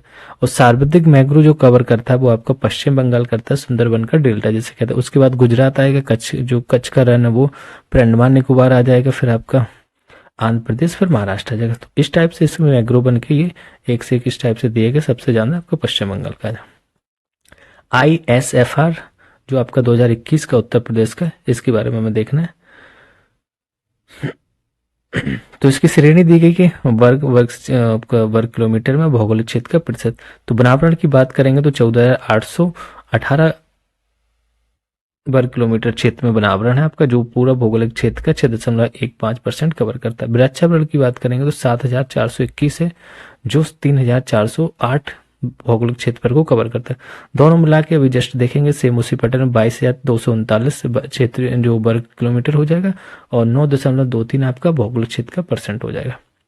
उत्तर प्रदेश में वनावरण की स्थिति बतानी है, तो फिर से वही अब ये बेसिकली उत्तर प्रदेश के बेस में है, क्योंकि यहाँ उत्तर प्रदेश के हमें एग्जाम देना है तो उत्तर प्रदेश के बारे में देखना है। सोनभद्र जो सार्वधिक वनावरण क्षेत्र वाले जिले हैं, जैसे सोनभद्र हो गया, लखीमपुर खीरी हो गया, मिर्जापुर हो गया।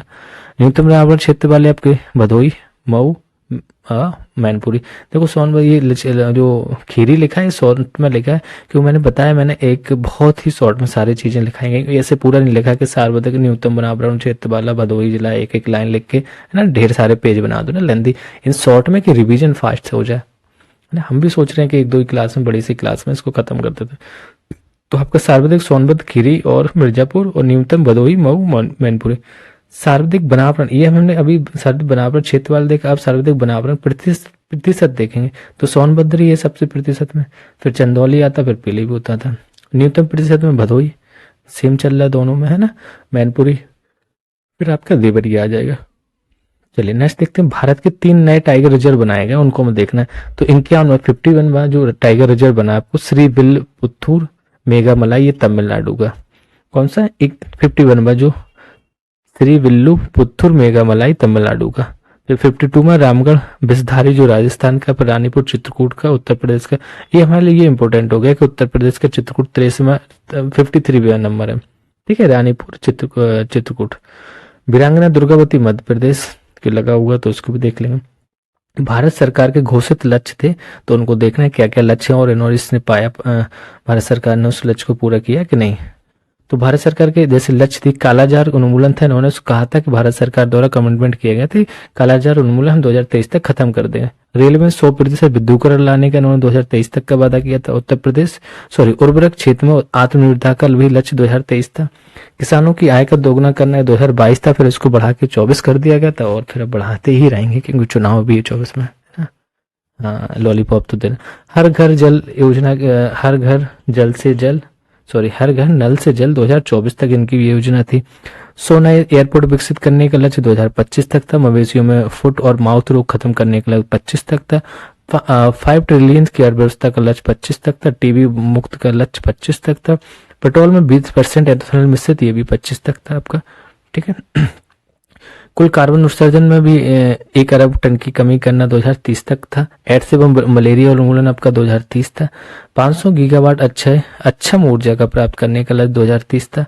280 गीगावाट सौर ऊर्जा प्राप्त करने का लक्ष्य भी आपका 2030 था। नेट जीरो उत्सर्जन का लक्ष्य भी 2070 तक। तो नेट जीरो उत्सर्जन 2070 तक ये आपका इम्पोर्टेंट है, इसको ध्यान रखना है ना कि 2070 तक, और ये बहुत इंपॉर्टेंट हो जाता है। नेक्स्ट देखते हैं वर्ष 2023 में आए चक्रवात। ये चक्रवात पूछा जाता है, करंट का में आ जाता है, तो देखना है कहाँ पे कौन सा चक्रवात आया। जस्पर की बात करें दिसंबर 2023 में, ये ऑस्ट्रेलिया में आया था। मिधली की बात करें नवंबर 2023 में बंगाल की खाड़ी में आया था। माइकोन आपका, ये बंगाल की खाड़ी के इंपोर्टेंट हो जाएंगे आपके लिए, पड़ोसी चीजों को थोड़ा ध्यान देना है। माइकोन नवंबर 2023 में बंगाल की खाड़ी में। तेज अक्टूबर 2023 में अरब सागर में, ये भी आपका तेज भी इंपोर्टेंट है क्योंकि अरब सागर में आया था। हुमन अक्टूबर 2023 में बंगाल की खाड़ी में। साउला सितंबर 2023 में दक्षिण चीन सागर में। बिपरजॉय भी आपका जून 2023 में अरब सागर में आया था। तो इस टाइप के ये थोड़े इंपोर्टेंट हो जाते हैं।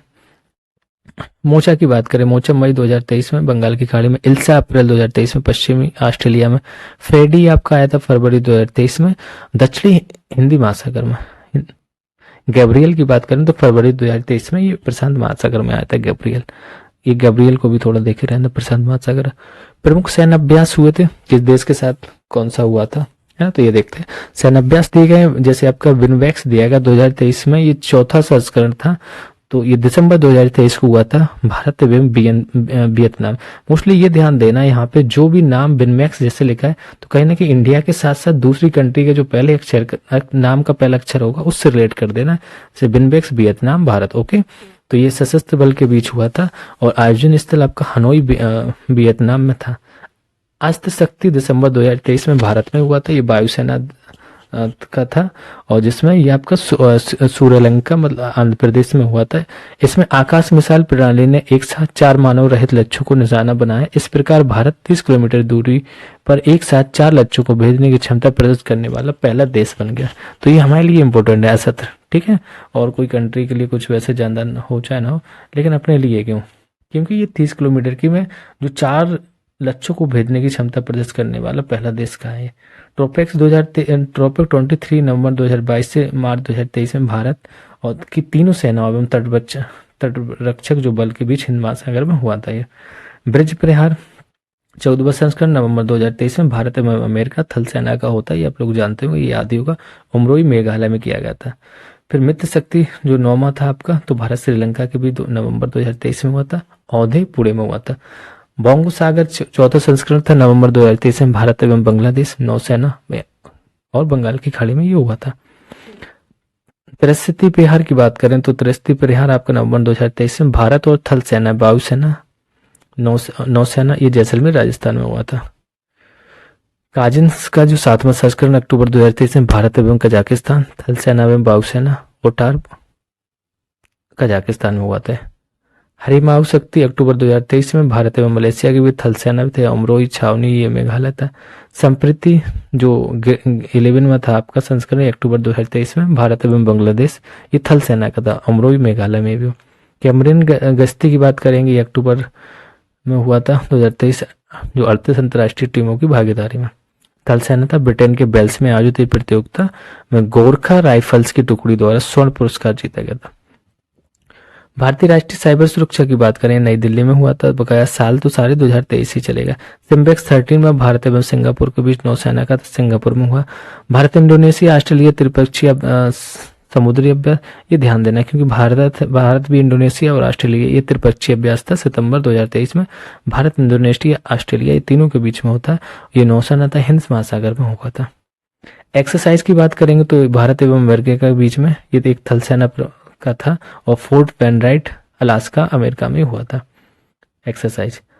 ऑस्ट्रेडेक्स की बात करेंगे तो भारत और ऑस्ट्रेलिया अगस्त में हुआ था। नौसेना का है ये, सिडनी ऑस्ट्रेलिया में था। जायद तलवार ये भारत संयुक्त अमीरात, तो नाम से ही पता चल जाएगा कि नौसेना का है, दुबई में हुआ था। जिमैक्स की बात करेंगे भारत जापान नौसेना का विशाखापट्टनम आंध्र प्रदेश में। एक्स खान एक्सप्रेस तो ये 20 से अधिक देशों द्वारा भागीदारी, तो इस टाइप के देख लेना कि जहां अधिक है। एक्स खान एक्सप्रेस जून जुलाई 2023 में हुआ था। 20 से अधिक देशों द्वारा भागीदारी। थल सेना का था जो मंगोलिया में हुआ था। अल मुहिद अल हिंदी दूसरा संस्करण भारत सऊदी अरब के बीच में नौसेना का था। अल जुबेल सऊदी अरब में हुआ था। बोल कुरुक्षेत्र तो भारत सिंगापुर थल सेना था। जोधपुरी मिलिट्री स्टेशन राजस्थान। प्रिंजेक्स आपका भारत और फ्रांस के बीच थल सेना का तिरुवनंतपुरम केरल में हुआ था। फिर इसके बाद आता है सून मैत्री भारत जापान के बीच होता है।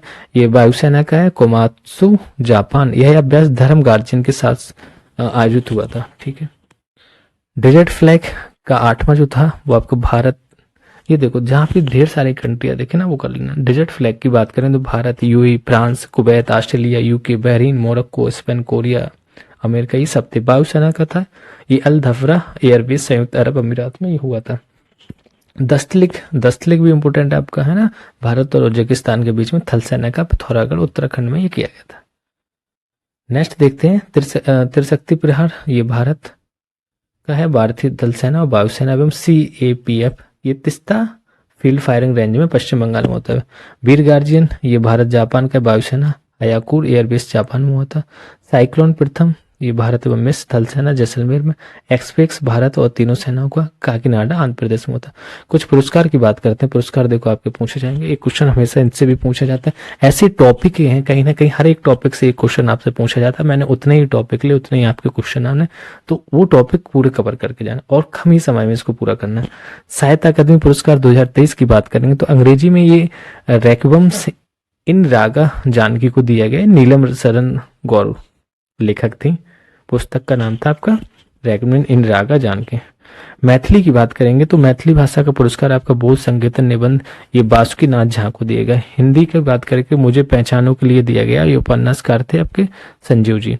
संस्कृत का बात करेंगे तो सोन मेघनम आपका जो मेघनम पुस्तक थी ये अरुण रंजन मिश्रा को दिया गया। उर्दू के लिए राजदेव की अमराई पुस्तक के लिए सदी का नवाब शहर को दिया गया। मराठी के लिए रेंगन उपन्यास, ये क्रूनर कोर्ट को दिया गया।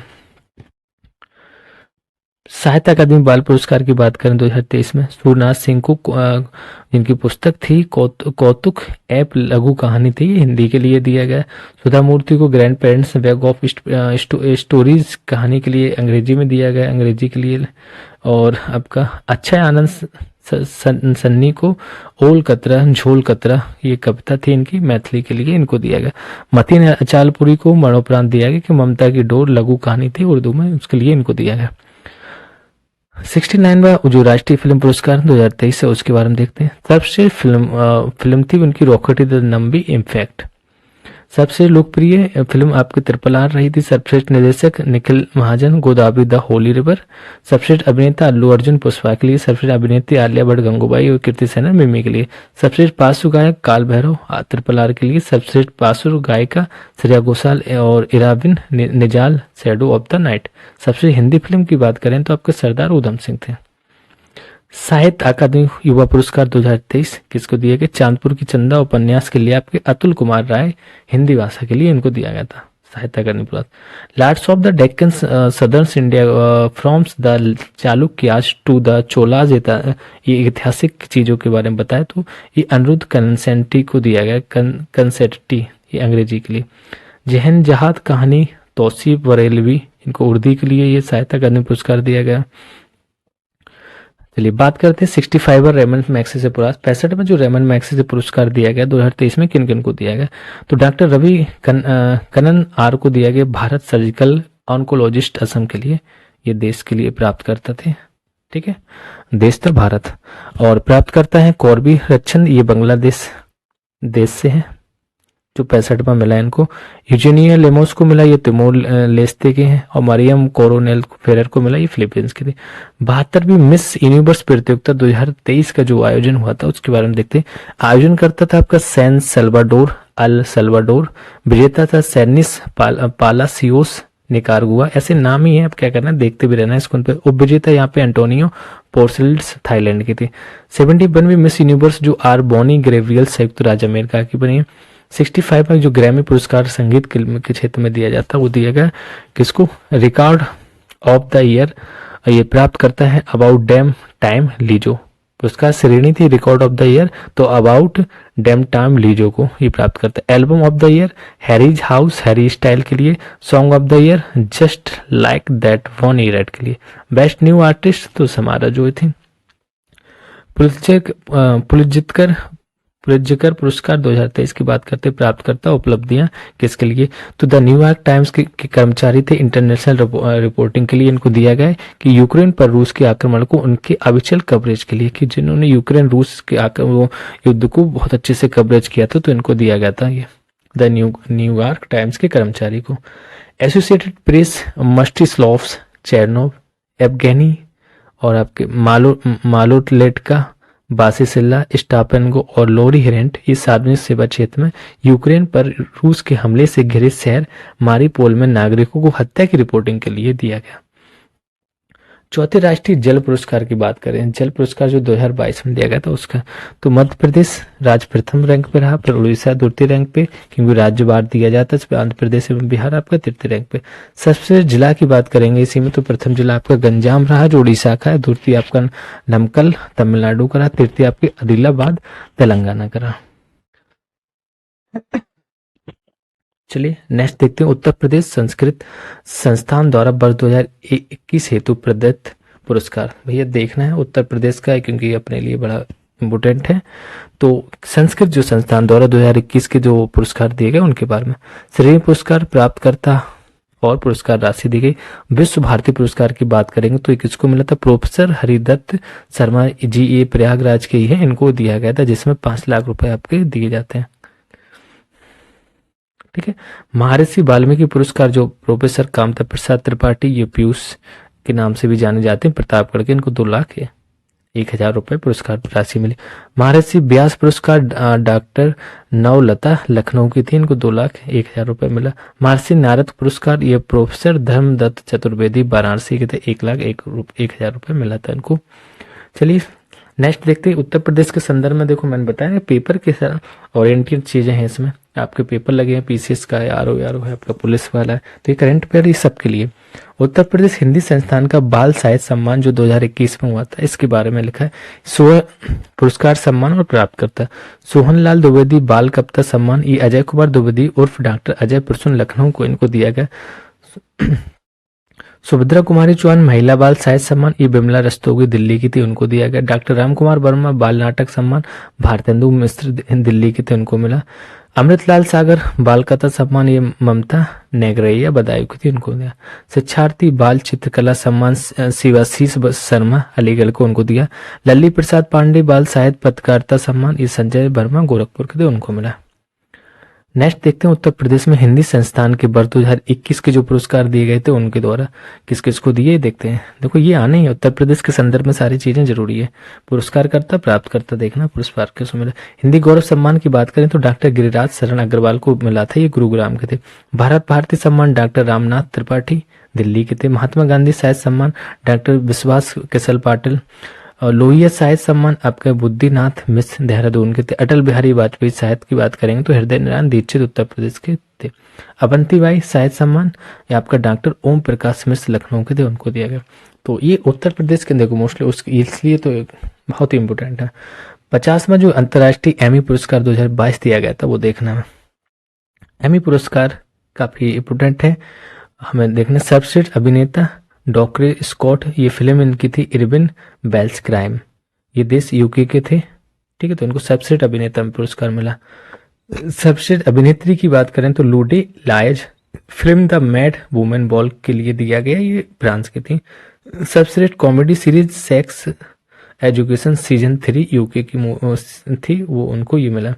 बेस्ट डॉक्यूमेंट्री की बात करें इन्फेंट्स डिटैच लेस डेमनेस डे ला गुएरे, ये फ्रांस की थी, इनको इस टाइप से ये सारी चीजें पुरस्कार आपके 50वें एमी पुरस्कार भी होगा। नेक्स्ट इस साइट में देख लेते हैं, कुछ चीजें रह गई थी तो ये हो गया था, यहाँ से देखना। बेस्ट ड्रामा सीरीज ये विजिल यूके की थी, इनको मिला। सबसे गैर अंग्रेजी भाषा यूएस प्राइम टाइम्स प्रोग्राम तो बस कांडो आ क्रीडा, इनको दिया गया। 80वां गोल्डन ग्लोबर पुरस्कार जो मिला उसको देखना। ड्रामा श्रेणी में सर्वश्रेष्ठ फिल्म आपका द फैबुलमैन्स रही। सर्वश्रेष्ठ निर्देशक इनके थे स्टीवन स्पीलबर्ग, फिल्म द फैबुलमैन्स। सर्वश्रेष्ठ अभिनेता ऑस्टिन बटलर, फिल्म एल्विस। और सर्वश्रेष्ठ अभिनेत्री कैट ब्लैंचेट, फिल्म टार थी। म्यूजिकल कॉमेडी श्रेणी की बात करें तो सर्वश्रेष्ठ फिल्म आपका द वंसी ऑफ इनसियरिन। सर्वश्रेष्ठ अभिनेता Colin Farrell, film the Banshees of Inisherin. सर्वश्रेष्ठ अभिनेत्री Michelle Yeoh, film everything everywhere all at once. सबसे विदेशी भाषा की फिल्म की बात करेंगे तो अर्जेंटीना की थी 1985। सबसे मूल गीत ओरिजिनल सॉन्ग तो आपका था नाटू नाटू चंद बोस और MM कीरवानी, फिल्म RRR से दिया गया था। वर्ष 2023 में प्रधानमंत्री मोदी को प्राप्त कुछ विभिन्न पुरस्कार हैं, तो भैया मोदी जी के पुरस्कार तो आपके लिए बहुत ही इंपोर्टेंट हो जाते हैं, इनको नहीं भूलना। विभिन्न देश और वर्ष और सम्मान। फ्रांस ने 2023 में जो इनको पुरस्कार दिया जुलाई में, Grand cross of the Legion of the Honour, ये फ्रांस का सबसे सम्मान पुरस्कार रहता है। ग्रीस ने अगस्त 2023 में the grand cross of the order of honour, order of honour आपका ग्रीस का है और लीजन ऑफ द ऑनर आपका फ्रांस का था। मिस्र ने क्या दिया, order of the Nile. Okay, Papua New Guinea से इनको company of the order of Logohu मिला, तो ऐसे ही नाम है उनके। फिजी से मिला था मई में इनको, तो company of the order of Fiji. Palau का, ठीक है, जिसमें कंट्री का नाम लगा वो तो याद हो जाता, थोड़े कुछ इधर उधर के दिए उनको ध्यान करना। पलाऊ मई 2023 में अवाकल अवार्ड दिया गया इनको। चलिए हम देखते हैं अन्य महत्वपूर्ण कुछ पुरस्कार और थे, तो पुरस्कार से क्वेश्चन आता है आपका, इसलिए देखना पड़ रहा है, सारी चीजों को अच्छे से देखते हैं। राष्ट्रीय पुरस्कार की बात करते हैं। क्या रविन्द्रनाथ टैगोर साहित्यिक पुरस्कार दिया गया वो सुकृता पाल को दिया गया। सुकृता पॉल पुस्तक थी उनके salt and pepper selected poems थे। ब्रिटिश अकादमी पुरस्कार आपके Nandini Das courting India England Mughal India and the origins of empire के रूप में इनको दिया गया, प्राप्त करते थे। ग्रैमी अवार्ड्स में सर्वश्रेष्ठ संगीत प्रदर्शन श्रेणी में प्राप्त नामांकन है आपका एम्बिडेशन इन मिल्टन्स फाल्गुनी साहब एवं उनके पति गौरव साहब द्वारा तैयार किया गया एवं प्रधानमंत्री नरेंद्र मोदी के मिल्टन थीम पर आधारित है। इसमें मोदी ने बहुत ही महत्वपूर्ण योगदान निभाया था क्योंकि सारी चीजों को बताया था। यूनेस्को का जो प्रिक्स वर्साए पुरस्कार 2023 था वो कैंपे गोंडा अंतर्राष्ट्रीय हवाई अड्डा के टर्मिनल 2 बेंगलुरु के लिए दिया गया था। Global responsible tourism award 2023 Kerala को दिया गया। 53वां दादा साहब फाल्के पुरस्कार वहीदा रहमान को। गांधी शांति पुरस्कार आपके गीता प्रेस गोरखपुर को। 33वां ब्यास सम्मान 23 पुष्पा भारती यादें यादें यादें यादें और यादें के लिए दिया गया। लोकमान्य तिलक राष्ट्रीय पुरस्कार की बात करें नरेंद्र मोदी को मिला। जेसीबी साहित्य पुरस्कार 2023 पेरुमल मुरुगन पुस्तक फायर वर्ड के लिए दिया। उत्कृष्टता के लिए 24वां लाल बहादुर शास्त्री जो राष्ट्रीय पुरस्कार वो आपका डॉक्टर बाकुल डोलकिया को वर्ष 2022 के लिए दिया। 57वां ज्ञानपीठ पुरस्कार 2022 दामोदर माउजो कोंकणी के लिए दिया गया। गांधी मंडेला पुरस्कार 2022 दलाई लामा। सुभाष चंद्र बोस आपदा प्रबंधन पुरस्कार, ये इंपॉर्टेंट है आपका सुभाष चंद्र बोस वाला, तो ये संस्थागत श्रेणी में दिया गया उड़ीसा राज्य आपदा प्रबंधन प्राधिकरण एवं लुंगलेई फायर स्टेशन मिजोरम को। असम वैभव सम्मान 2022-23 ये आपका डॉक्टर तपन सैकिया को दिया गया। 32वां जीडी बिरला पुरस्कार प्रोफेसर नीलेश वी मेहता को दिया गया। 32वां सरस्वती सम्मान 2022 शिव शंकरी, ये याद करना सरस्वती वाला, ये 32वां था। 2022 में शिव शंकरी जो तमिल की लेखिका थी, तमिल संस्करण सूर बामसम के हेतु इनको दिया गया था। चलिए इस साइड का देखते हैं क्या, तो अभी और इसी में है ना। तो लता दीनदयाल मंगेशकर जो पुरस्कार था आपका, ये आपका आशा भोसले को दिया गया था। 59वां Femina miss India 2023 Nandita Gupta Rajasthan की थी, इनको मिला था। Kamala Devi Chattopadhyay NIF book prize 2023, इनको अच्छे कुल जो पुस्तक राइटर रिवेल soldier lover the many lives of Agyeya को दिया गया। 32वां बिहारी पुरस्कार 2022 आपका डॉक्टर माधव हाडा, ये कीर्ति पचरंग चोल पैर सकीरी के लिए। संगीत कलानिधि पुरस्कार 2023 बॉम्बे जयश्री को। सांसद रत्न लाइफ टाइम अचीवमेंट पुरस्कार रहता है ये, तो TK रंगराजन को CPIM पार्टी के थे, उनको सांसद रत्न मिला। 45वां यूरोपीय निबंध पुरस्कार 2023 अंधरुति राय आजादी नामक निबंध के प्रचेंस अनुवाद हेतु दिया गया। जर्मन बुक ट्रेड का शांति पुरस्कार 2023 आपका सलमान रसूदी को मिला था। इंडिया UK अवार्ड में global Indian icon of the year 2023 Mary Kom को लिए दिया गया, तो ये भी इंपोर्टेंट है आपका। ओलंपिक ऑर्डर की बात करें तो ट्रोडस जो घेब्रेयेसस WH के महानिदेशक थे, हाँ ये टोक्यो ओलंपिक 2022 को सफल बनाने हेतु रहे। यूनेस्को का एशिया जो प्रशांत सांस्कृतिक विरासत पुरस्कार 2023 से भायखला रेलवे स्टेशन मुंबई को दिया। महाराष्ट्र सरकार का प्रथम उद्योग रत्न 2023 रतन टाटा को मिला, तो रतन टाटा वाला आपको याद ही करना ही है ना। 13वां जो भारत रत्न डॉक्टर अम्बेडकर पुरस्कार 2023 योगी आदित्यनाथ मुख्यमंत्री उत्तर प्रदेश को दिया गया। 1959 का रेमन मैक्से पुरस्कार आपको किसको दिया गया, दलाई लामा 16 जो 64 वर्ष के हैं और 2023 में प्रदान किया गया था। 1959 में ये हो गई थी, इसकी जो घोषणा थी वो 1959 में हो गई थी, अभी इनको दिया गया 2023 में 64 वर्ष में। कौन सा 1959 रेमन मैक्से, और ये यहीं पे भारत के धर्मशाला में रहते हैं हिमाचल प्रदेश में, और अभी ये गए थे तिब्बत घूमने ना, तो मतलब बवाल रहता है। Order of the white eagle 2023 Poland सरकार का सर्वोच्च सम्मान, ये व्लादिमीर जेलेंस्की यूक्रेन के राष्ट्रपति को दिया गया। विश्व वैक्सीन कांग्रेस में सर्वश्रेष्ठ वैक्सीन उत्पादक कंपनी पुरस्कार 2023 भारत बायोटेक को मिला था। इंदिरा गांधी शांति पुरस्कार 2023 आपका डेनियल बेरेनबोइम पियानो वादक थे एवं अली अबू अब्बाद फिलिस्तीनी शांति कार्यकर्ता थे, इनको दिया गया। चलिए नेक्स्ट देखते हैं क्या अंतर्राष्ट्रीय कुछ पुरस्कार प्राप्त करता क्या है, तो उनके बारे में भी देखते हैं कौन को कौन सा मिला। ये पुरस्कार है आते हैं, देखना तो जरूरी है पुरस्कार। उसके निशाने पाकिस्तान सम्मान, तो डॉक्टर सैदना मुफ्दल सैफुद्दीन प्रमुख दाऊदी और बोरा पंत मुंबई को नामित किया गया। ये एबल पुरस्कार की बात करें तो लुइस ए कैफरेली अर्जेंटीना मूल के अमेरिका गणितज्ञ थे।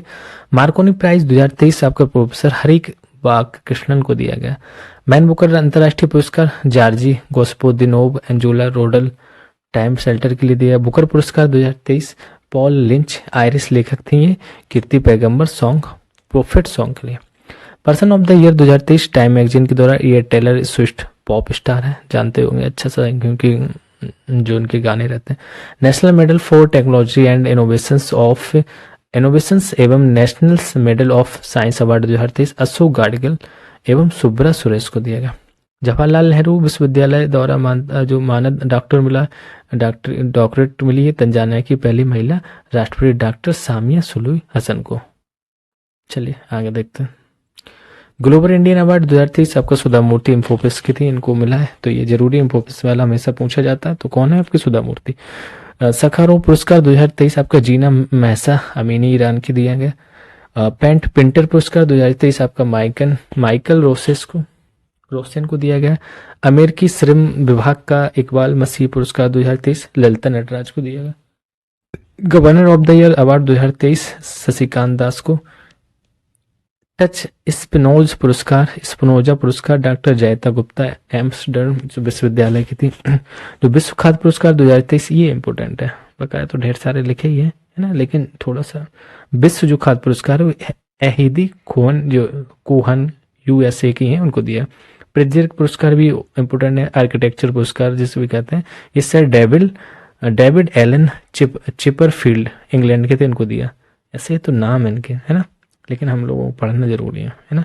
सस्त रामानुजन पुरस्कार 2023 ये रुइजियांग झांग कैलिफोर्निया विश्वविद्यालय में गणित के प्रोफेसर थे।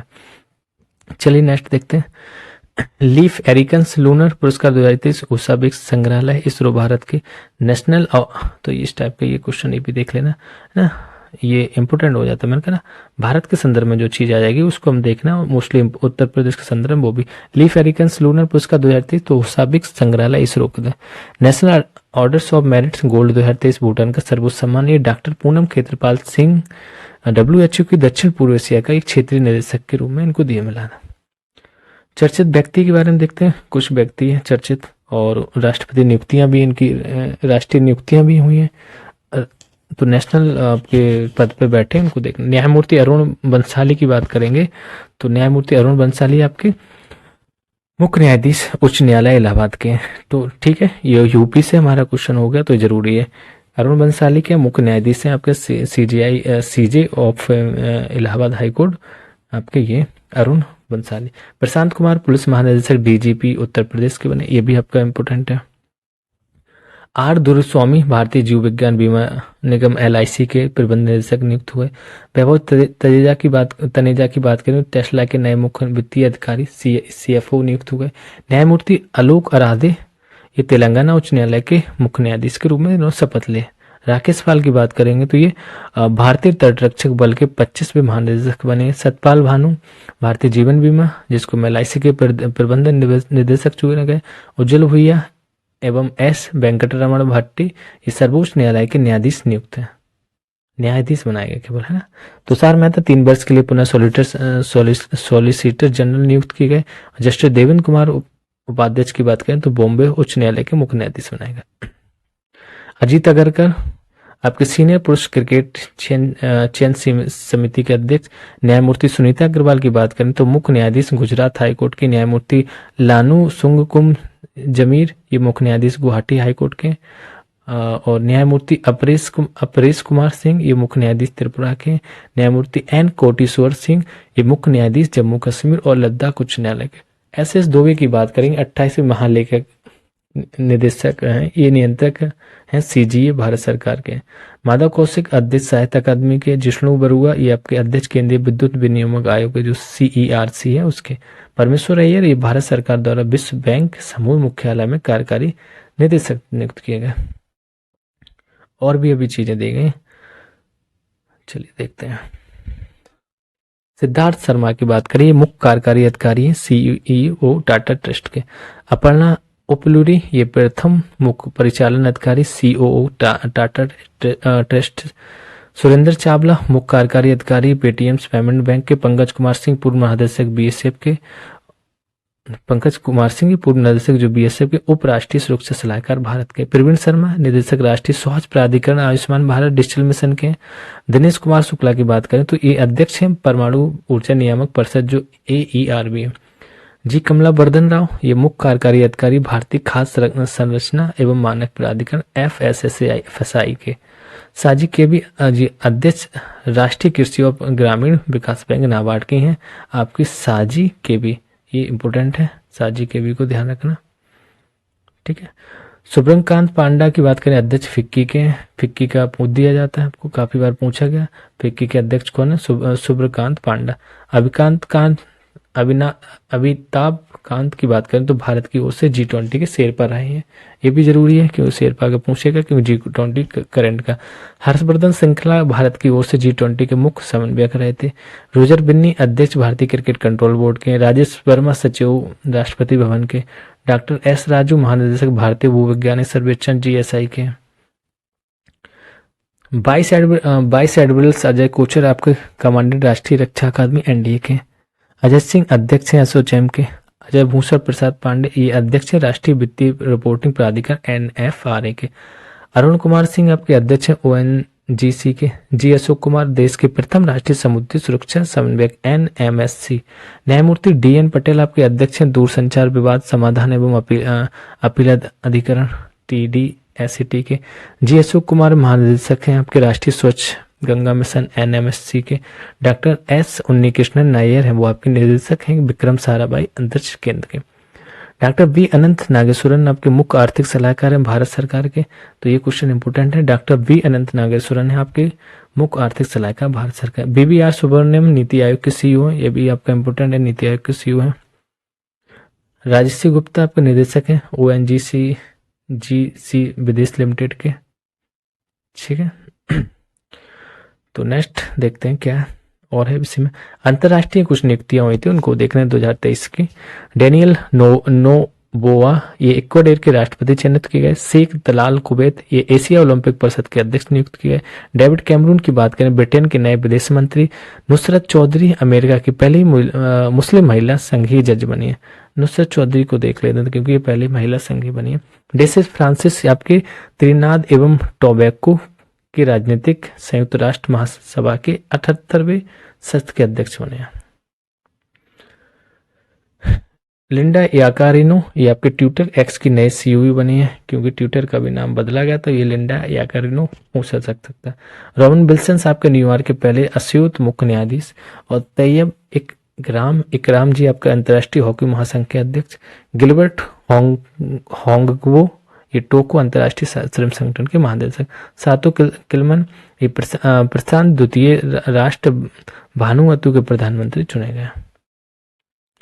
साइमा वाजिद की बात करें तो ये WHO के में दक्षिण पूर्व एशिया की क्षेत्रीय निदेशक समिति नामित हैं। ये बांग्लादेश की प्रधानमंत्री शेख हसीना की बेटी हैं। कौन थी? साइमा वाजिद। ल्यूक फ्रीडेन की बात करें ये लग्जमबर्ग के नए प्रधानमंत्री नियुक्त किए गए। पेड्रो सांचेज स्पेन के प्रधानमंत्री चुने गए। विशोम्भर श्रेष्ठ आपके नेपाल के मुख्य न्यायाधीश नियुक्त हुए। डॉक्टर थाली अल जायूदी ये संयुक्त अरब अमीरात के विदेश व्यापार मंत्री। इन्हें WTO के 13वें मंत्री स्तरीय सम्मेलन का अध्यक्ष नामित किया गया। अरुण कोहली की बात करें तो ये अमेरिकी वैश्विक वित्तीय सेवा फर्म मार्गन स्टैनली के भारत में प्रमुख नियुक्त रहे। बो वेन थुओंग राष्ट्रपति वियतनाम के। रामचंद्र पौडेल आपके राष्ट्रपति नेपाल तीसरी बार बने। ये रामचंद्र तो नेपाल के राष्ट्रपति कौन है? ये रामचंद्र पैडोल है, तीसरी बार बने। बोला टिनुबू आपके राष्ट्रपति नाइजीरिया के नील मोहन मुख्य कार्यकारी अधिकारी हैं। यूट्यूब के नील मोहन है। जरूरी है भैया यूट्यूब को तो जानना है ना। उल्फ क्रिस्टर्सन प्रधानमंत्री स्वीडन के। डिल्मा रूसेफ अध्यक्ष है न्यू डेवलपमेंट बैंक NDB के। कौन है? Dilma Rousseff. मैनुएला रोकाबोटे आपकी पहली महिला प्रधानमंत्री। इक्वेटोरिया गिनी प्रथम महिला। लुइस इनसियो लूला दा सिल्वा राष्ट्रपति ब्राजील के 39वें। क्रिस हिपकिंस आपके प्रधानमंत्री न्यूजीलैंड के। एरिक गार्स्टी भारत में अमेरिकी राजदूत। बेंजामिन नेतन्याहू प्रधानमंत्री इजराइल के तीसरी बार बने हैं। डॉक्टर जेरेमी फरार आपके मुख्य वैज्ञानिक विश्व स्वास्थ्य संगठन के। लेडी असीम मुनीर की बात करें सेना प्रमुख है पाकिस्तान के। नताशा पिर्क मुसोर ये पहली महिला राष्ट्रपति हैं स्लोवेनिया के। सुमन कुमारी अब पहली हिंदू महिला जज बनी है पाकिस्तान में, तो इनको भी याद कर लेना। सुमन कुमारी इंपोर्टेंट है हमारे लिए क्योंकि ये पहली महिला हिंदू जज बनी है पाकिस्तान में। चलिए अभी और दिए गए तो देख लेते हैं क्या ये टॉपिक ही सबसे बड़ा है। एडगर्स रिंके विक्स आपकी लाटविया के राष्ट्रपति नियुक्त हुई। रेबेस्का ग्रिन्सपेंस आपकी पहली महिला महासचिव अंकटाड की बनी है। ऋषि सुनक आपके प्रधानमंत्री यूनाइटेड किंगडम के। टी राजा कुमार सिंगापुर के अध्यक्ष हैं। ये सिंगापुर के हैं जो अध्यक्ष हैं फाइनेंशियल एक्शन टास्क फोर्स मतलब FATF के। विमल पटेल भारत के ये हैं, ये सदस्य हैं राष्ट्रपति विधि आयोग के। अहमद नासिर अल रईसी संयुक्त अरब अमीरात के अध्यक्ष इंटरपोल के। केतन जी ब्राउन जैक्सन ये अमेरिकी सुप्रीम कोर्ट की पहली अश्वेत महिला न्यायाधीश बनी है। कौन सी? केतन जी ब्राउन जैक्सन। गिरीश चंद्र मुर्मू की बात करें तो संयुक्त राष्ट्र पैनल के लेखों परीक्षकों के उपाध्यक्ष भी हैं और आपके यहाँ पे भारत में क्या है, क्या लाना जकी नुसेबी ये अध्यक्ष राष्ट्र आतंकवादी समिति UNCTC वर्ष 2023 के लिए। जहांग मिंग चीन के महासचिव संघाई सहयोग संगठन SCO के। और ये हैथम अल गाइस कुवैत के हैं, ये महासचिव ओपेक के। गीता गोपीनाथ की बात करें तो पहली महिला उप प्रबंधक निदेशक ही अंतर्राष्ट्रीय मुद्रा कोष IMF की।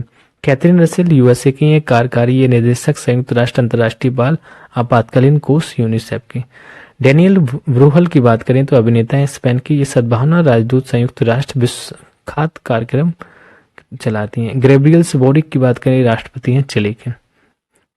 तो और देखते हैं निधन किनका हुआ 2023 में, इम्पोर्टेंट क्या है।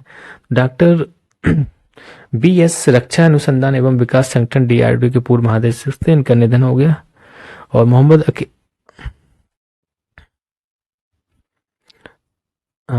अबीक की बात करें, ये भारत के पूर्व फुटबॉलर थे। ओमन चांडी केरल के पूर्व मुख्यमंत्री थे, इनका निधन हो गया। डॉक्टर मंगला नार्लिकर ये प्रसिद्ध गणितज्ञ थे। क्वेश्चन ऐसे पूछा जाता ना, ये डॉक्टर मंगला नार्लिकर का अभी हाल में ही निधन हुआ है, तो ये किस क्षेत्र से जुड़ी थी? तो प्रसिद्ध गणितज्ञ थी।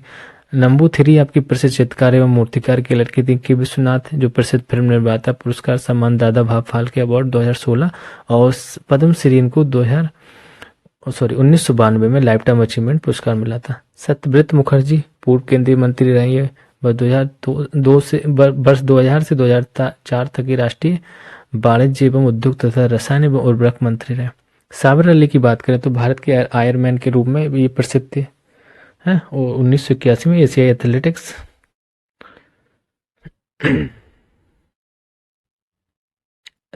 चैंपियंस में ये डिकैथलॉन स्वर्ण पदक भी विजेता थे। अर्जुन पुरस्कार इनको 1921 में भी मिला था। शांति भूषण की बात करें, इनका निधन 31 जनवरी 2023 को हुआ। प्रसिद्ध ये न्यायविद थे। मोरारजी देसाई की सरकार में उन्होंने केंद्रीय मंत्री 1977 से 1980 तक रहे। 44वें संविधान संशोधन विधेयक में संसद में प्रस्तुत किया था। बालकृष्ण विठल दास ये निधन 24 जनवरी 2023 को। दूसरी प्रसिद्ध भारतीय वास्तुकार सम्मान पुरस्कार पद्म विभूषण 2023 में, पद्म भूषण 2020 में, प्रित्जकर आर्किटेक्चर पुरस्कार 2018 तथा रॉयल गोल्डन मेडल 2022 में। देख रहे हैं कितने सारे मेडल मिल रहे हैं। शरद यादव की बात करें, ये संस्थापक थे, सदस्य ये JDU के। तो ये 12 जनवरी 2023 को निधन हुआ। 7 बार लोकसभा सदस्य रहे, 3 बार ये राज्यसभा सदस्य। संस्थापक लोकतांत्रिक जनता पार्टी जो है आपकी दल 2018 में इसने की थी। बिशन सिंह बेदी पूर्व भारतीय क्रिकेटर हैं, ये निधन 23 अक्टूबर 2023 को। टीम इंडिया के पूर्व कप्तान भी रहे। MMS स्वामीनाथन, ठीक है, ये टीम इंडिया के पूर्व कप्तान और लीजेंडरी स्पिनर हुए। MS स्वामीनाथन की बात करें तो निधन 28 सितंबर 2023 को। भारत के हरित क्रांति के जनक, 1971 में रेमन मैग्सेसे पुरस्कार और 1989 में ये पद्म विभूषण पुरस्कार, 2004 में राष्ट्रीय किसान आयोग के अध्यक्ष भी रहे। प्रकाश सिंह बादल निधन 25 अप्रैल 2023 को। पंजाब के 5 बार मुख्यमंत्री, 2015 में इनको पद्म विभूषण से सम्मानित किया गया। नीलमणि फुकन निधन 19 जनवरी 2023 को। असमिया भाषा का 56वां ज्ञानपीठ पुरस्कार। डॉक्टर N गोपाल कृष्णन की बात करें, निधन 1 मई 2023 को। बार्क के पूर्व निदेशक भी रहे। जमशेद जे ईरानी ये निधन 31 अक्टूबर 2023 को। स्टील मैन ऑफ इंडिया के नाम से भी प्रसिद्ध थे। सुब्रत राय की बात करें, निधन 14 नवंबर 2023 को। सहारा समूह के संस्थापक थे। गुफी पेंटल की बात करें, निधन 5 जून 2023 को। महाभारत के शकुनी के नाम से प्रसिद्ध थे, तो गुफी पेंटल थी महाभारत के शकुनी के नाम से प्रसिद्ध थे, इनका भी निधन हो गया। चलिए थोड़े से और अभी ये दिए गए तो देख लेते हैं क्या। बिंदेश्वरी पाठक के क्वेश्चन पूछे जाते हैं, इस वजह से उनको फोकस करना पड़ रहा है। बिंदेश्वरी पाठक निधन 15 अगस्त 2023 को। सामाजिक कार्यकर्ता थे, ये toilet man of the India के नाम से मशहूर थे। मीर बरकत अली खान की बात करें तो ये निधन इनका 14 जनवरी 2023 को। हैदराबाद के अंतिम निवास थे, मतलब 18वें नंबर के। डॉक्टर MS गिल की बात करें, निधन 15 अक्टूबर 2023, भारत के 11वें मुख्य निर्वाचन आयुक्त थे। डॉक्टर वीरेंद्र नाथ दत्ता की बात करें तो ये निधन 23 अक्टूबर 2023 को प्रख्यात असमीय साहित्यकार, शिक्षाविद एवं पद्म श्री से सम्मानित है। जस्टिस फातिमा बीबी का भी निधन हो गया। तो ये सुप्रीम कोर्ट की पहली महिला जज एवं तमिलनाडु की पूर्व राज्यपाल भी रहे। पी बलसाला की बात करें तो ये मलयालम उपन्यासकार एवं लघु कथाकार थे। एस वेंकटरमण भारतीय रिजर्व बैंक के पूर्व गवर्नर रहे। सी आर राव की बात करें तो प्रसिद्ध गणितज्ञ एवं सांख्यिकीविद, हाल ही में इनका सांख्यिकी में अंतर्राष्ट्रीय पुरस्कार 2023 से भी सम्मानित किए गए थे इनको। अब्दुल रहमान राही ये प्रसिद्ध कवि थे, सम्मान ज्ञानपीठ पुरस्कार वर्ष 2000 में, पद्म श्री कला एवं साहित्य अकादमी पुरस्कार 1961 में कश्मीर के प्रथम ज्ञानपीठ पुरस्कार प्राप्त करता है। केसीनाथ त्रिपाठी निधन 8 जनवरी 2023 को पूर्व राज्यपाल, पश्चिम बंगाल के अतिरिक्त जो प्रभार भी थे, बिहार के मेघालय और मिजोरम में भी रहे। मतलब इनको पूर्व राज्यपाल ये पश्चिम बंगाल के, लेकिन अतिरिक्त भार दिया गया था इनको मेघालय मिजोरम का। 3 बार उत्तर प्रदेश विधानसभा अध्यक्ष 1991 से लेकर 2004 तक के में। 7 बार उत्तर प्रदेश विधानसभा सदस्य भी रहे। तो यहीं रहते थे ये इलाहाबाद में। तो डॉक्टर हेमेंटन ई उदवाडिया निधन 7 जनवरी 2023, भारत के लेप्रोस्कोपिक सर्जरी के जनक। वर्ष 2017 में इनको पद्म भूषण सम्मानित किया गया था।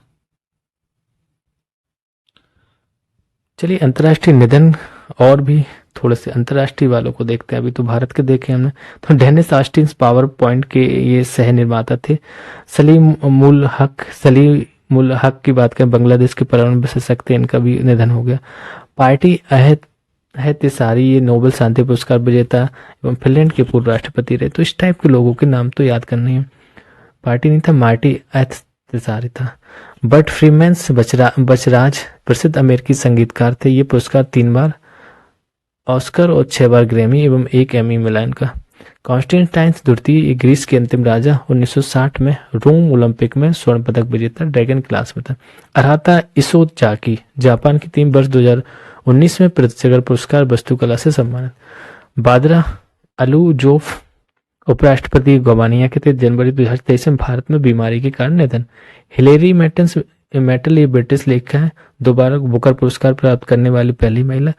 वर्ष 2009 में वुल्फ हॉल और 2012 में ब्रिंग ऑफ द बॉडीज उपन्यास हेतु। पहले की बात करें, ये इनका निधन 29 दिसंबर 2022 को हुआ। ब्राजील के दिग्गज फुटबॉल खिलाड़ी थे। 1958, 1962, 1970 में ब्राजील को विश्व कप जिताने में इनका प्रमुख भूमिका थी। ग्लेंडा जैक्सन, ये ग्लेंडा और ये तारिक हसन, ये सब आपको याद भी नहीं होंगे ना, कितने हैं अभी, तो इनको तो इसके भी थोड़ा सा देख लेते हैं ना। इयन बिलमूट है विश्व के प्रथम क्लोन स्तनपायी प्राणी डॉली जिनका नामक भेड़ के निर्माता थे। तो इयान बिलमूट थे। जॉर्जिया नेपोलिटानो इटली के पूर्व राष्ट्रपति। लुइस ग्लाक हाल ही में निधन, प्रसिद्ध अमेरिकी कवयित्री एवं वर्ष 2020 में साहित्य नोबेल पुरस्कार। जीके क्यांग निधन 27 अक्टूबर 2023, चीन के पूर्व प्रधानमंत्री। तारिक फतेह निधन 24 अप्रैल 2023, पाकिस्तानी मूल के जाने माने कनाडाई लेखक। ग्लेना जैक्सन तो ये ब्रिटिश सांसद एवं पूर्व अभिनेत्री, 2 बार अकादमी पुरस्कार से विजेता रहे। पहले आपका होगा, ठीक है। चलिए आगे देखते हैं, छोड़ नहीं रहे ना, लाइट लेके चलेंगे लेकिन जल्दी ले लेंगे। चलिए वर्ष 2023 में जो चर्चित महिलाएं रही उनके बारे में देखते हैं। सेलेस्टी सोलो है अर्जेंटीना की मौसम विज्ञान को विश्व मौसम विज्ञान संगठन की पहली महिला महासचिव नियुक्त किया गया। गीतिका श्रीवास्तव ये पाकिस्तान में भारतीय उच्च आयोग की पहली महिला प्रमुख है, ठीक है। मैनुएला रोका बोटे ये आपकी इक्वेटोरियल गिनी की पहली महिला प्रधानमंत्री। डीना बोलुआर्ट पेरू की पहली महिला प्रधानमंत्री। नताशा पिर्क मुसर ये सल्वेनिया की पहली महिला राष्ट्रपति। जॉर्जिया मेलोनी इटली की पहली महिला राष्ट्र प्रधानमंत्री। रियाना वरनामी ये सऊदी अरब की पहली महिला अंतरिक्ष यात्री। नौरा अल मतरोसी ये यूएई की पहली महिला अंतरिक्ष यात्री। हरमनप्रीत कौर की बात करें तो Wisden cricket of the year में शामिल है। शीतल महाजन भारतीय स्काई ड्राइवर जिसने दुनिया की सर्वोच्च चोटी एवं माउंट एवरेस्ट के सामने से 21,500 फीट की ऊंचाई से हेलीकॉप्टर से छलांग लगाई थी, समझ लीजिए, ये दुनिया की पहली महिला है। मनप्रीत मोहनका सिंह ये अमेरिका में पहली महिला सिख न्यायाधीश बनी है। रुचिरा कंबोज संयुक्त राष्ट्र में भारत की नई राजदूत। रश्मि शुक्ला आईपीएस है, सीमा सशस्त्र बल एसएसबी की महानिदेशक सुनी गई। Squadron squadrons leader Manisha Padhi ये भारत की पहली महिला एट डी कैप एडिस की हैं। सिंधु गंगाधरन ये नॉस्कॉम की उपाध्यक्ष। जया वर्मा सिन्हा ये रेलवे बोर्ड की पहली महिला अध्यक्ष एवं सीईओ। वसुधा गुप्ता ये आकाशवाणी की प्रधान महानिदेशक हैं। Parminder Chopra power finance corporation PFC का सीएमडी। निर्मला लक्ष्मण की बात करें तो हिंदू ग्रुप की नई अध्यक्ष हैं। और रवनीत कौर भारतीय प्रतिस्पर्धा आयोग जो सीसीआई की अध्यक्ष है। सालिजा धामी भारतीय वायुसेना द्वारा पश्चिमी क्षेत्र में फ्रंट लाइन लड़ाकू इकाई की कमान संभालने हेतु नियुक्त किया गया। श्रेया घोड़ावत ये सी चेंजेस क्लाइमेट अभियान के लिए भारत का राजदूत नियुक्त किया गया। विश्व के प्रमुख कुछ पदों पर भारतीय मूल के व्यक्ति हैं, उनको देख लेते हैं। भारतीय मूल के व्यक्ति हमेशा एक पूछे जाते हैं, तो इनको देखते हैं कौन से पद पे। अजय जडेजा की बात करें तो विश्व कप 2023 में अफगानिस्तान की टीम के जो मेंटर रहे थे, तो समझ रहे 2023 में अफगानिस्तान टीम के मेंटर रहे थे अजय जडेजा। अरिंदम बागची ये संयुक्त राष्ट्र और अन्य अंतर्राष्ट्रीय संगठनों में भारत के स्थायी प्रतिनिधि थे। थर्मन सनमुगरतम ये सिंगापुर के राष्ट्रपति भारतीय मूल के हैं। वैभव तनेजा टेस्ला के मुख्य वित्तीय अधिकारी हैं। अब बताइए टेस्ला के मुख्य वित्तीय अधिकारी वैभव तनेजा। के राजा रमन अंतर्राष्ट्रीय वित्तीय सेवा केंद्र प्राधिकरण के अध्यक्ष। निशा बिस्वाल आपका अमेरिकी वित्त एजेंसी की उप मुख्य कार्यकारिणी अधिकारी। गिरीश चंद्र मुर्मू संयुक्त राष्ट्र लेखा परीक्षक के उपाध्यक्ष ILO एवं WHO के बाहरी लेखा परीक्षक हैं। अजय बग्गा विश्व बैंक के नए अध्यक्ष। बताइए विश्व बैंक के अध्यक्ष 14वें अध्यक्ष हैं। नील मोहन आपके यूट्यूब के CEO हैं। और अरुण सुब्रमण्यम की बात करें तो सुब्रमण्यम ये आपके न्यूयॉर्क कोर्ट में नियुक्त होने वाले पहले भारतीय मूल के अमेरिकी न्यायाधीश है। ब्रांड एम्बेसडर और उनके योजना अभियान और कुछ संस्थाएं हैं, कौन सी कंपनी के ब्रांड एम्बेसडर कौन है, तो ये देखना है। चलिए सबसे पहले आपकी कैप जी दी गई है ना, कैटरीना कैप। तो कह सकते हो ना, नहीं देख भी सकते हो, सलमान खान कहता था भाभी है तुम्हारी, नहीं अब तो सलमान खान की भाभी बन गई है वो, है ना। तो राडो स्विस ब्रांड एक घड़ी है, घड़ी की ब्रांड एम्बेसडर कैटरीना कैफ है। लुब्रिकेंट्स ब्रांड मोबिल्स के ब्रांड एम्बेसडर आपके ऋतिक रोशन है। एसिक्स इंडिया प्राइवेट लिमिटेड के brand ambassador Shraddha Kapoor. Epsons India printer company है के brand ambassador Rashmika Mandanna. Wrangler brand की ब्रांड एम्बेसडर स्मृति मंदाना। अच्छा रश्मिका मंदाना अलग है, Smriti Mandhana. Gucci fashion brand की पहली भारतीय वैश्विक जो राजदूत है आलिया भट्ट है। जियो सिनेमा के brand ambassador Rohit Sharma. HSBC India के brand ambassador Virat Kohli. Savlon India द्वारा दुनिया का पहला हैंड एम्बेसडर नियुक्त किया गया था सचिन तेंदुलकर को। भारत के लिए संयुक्त राष्ट्र पर्यावरण सद्भावना राजदूत दिया मिर्जा काफी टाइम से। Make in India Firoz Khambata. Bharat निर्वाचन आयोग द्वारा मानता जागरूकता और शिक्षा अभियान हेतु अगले 3 वर्षों के लिए नेशनल आइकॉन बनाया गया आपका सचिन तेंदुलकर अगस्त में और राजकुमार राव अक्टूबर में। बायजूस का ब्रांड एम्बेसडर लियोनल मेसी है। बताइए बायजूस इतना कमा रहा है कि लियोनल मेसी इसको करा है। बिहार खादी एवं हस्तशिल्प का मैथिली ठाकुर। बेटी बचाओ बेटी पढ़ाओ योजना राजस्थान अवनी लेखारा है ना। राष्ट्रीय सम्मेलन, कुछ राष्ट्रीय सम्मेलन पे देखना है क्या है, कहाँ पे कौन से सम्मेलन हुए थे, किस पे कहाँ पे आयोजन हुआ, मुख्य बिंदु इनका क्या है। सम्मेलन बैठक देखनी है, तिथि देखनी है और स्थल देखना है हमें, और मुख्य बिंदु क्या था ये देखना है। तो कृत्रिम बुद्धिमत्ता एवं वैश्विक भागीदारी शिखर सम्मेलन GAPI की बात करें तो 2023 दिसंबर में ये भारत मंडपम नई दिल्ली में हुआ है। ये 28 देशों का गठबंधन था, ठीक है। इंडिया मोबाइल कांग्रेस 7वां संस्करण था, तो 2023 के सारे डेट बताने की जरूरत नहीं। भारत मंडपम नई दिल्ली में ये थीम ग्लोबल डिजिटल इनोवेशन था।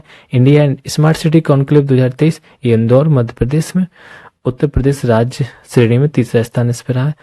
Uttar Pradesh international trade show ये ग्रेटर नोएडा में हुआ। इसमें ODOP उत्पादों या GI टैग उत्पादन अन्य उत्पादों का प्रदर्शन किया गया था। India international MSME startup expo and summit जिसका 9वां संस्करण हुआ नई दिल्ली में।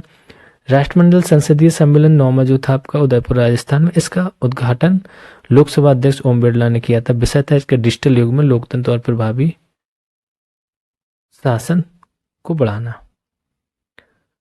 नेक्स्ट ई गवर्नेंस संबंधी राष्ट्रीय सम्मेलन जो 26वां संस्करण था आपका इंदौर मध्य प्रदेश में हुआ। विषय इसका था विकसित भारत नागरिकों को सशक्त बनाना।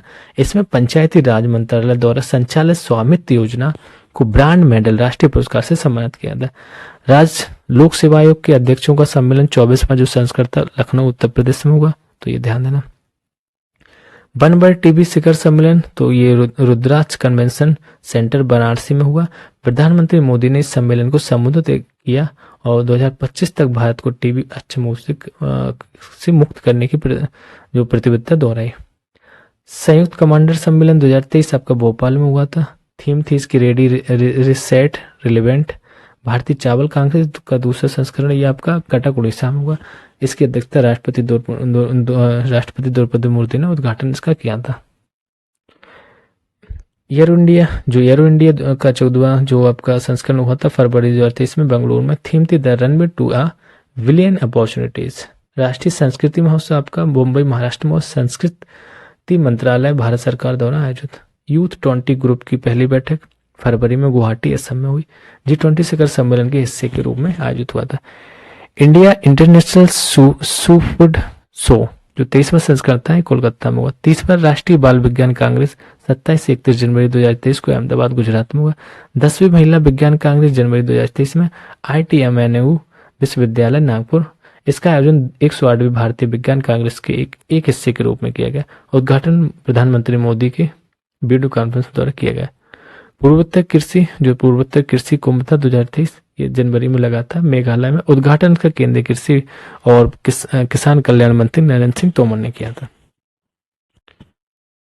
और भी संस्करण है आपके। प्रवासी भारतीय दिवस की बात करें 9 जनवरी को हमेशा ही मनाया जाता है क्योंकि ये गांधी जी जब दक्षिण अफ्रीका से वापस आए थे जब से मनाया। 2015 से इसको मनाया जा रहा। जो 70वां संस्करण था मतलब और पहले से मनाया जा रहा, गलत हो गया है। इंदौर में मनाया गया इस सम्मेलन का उद्घाटन प्रधानमंत्री मोदी ने किया।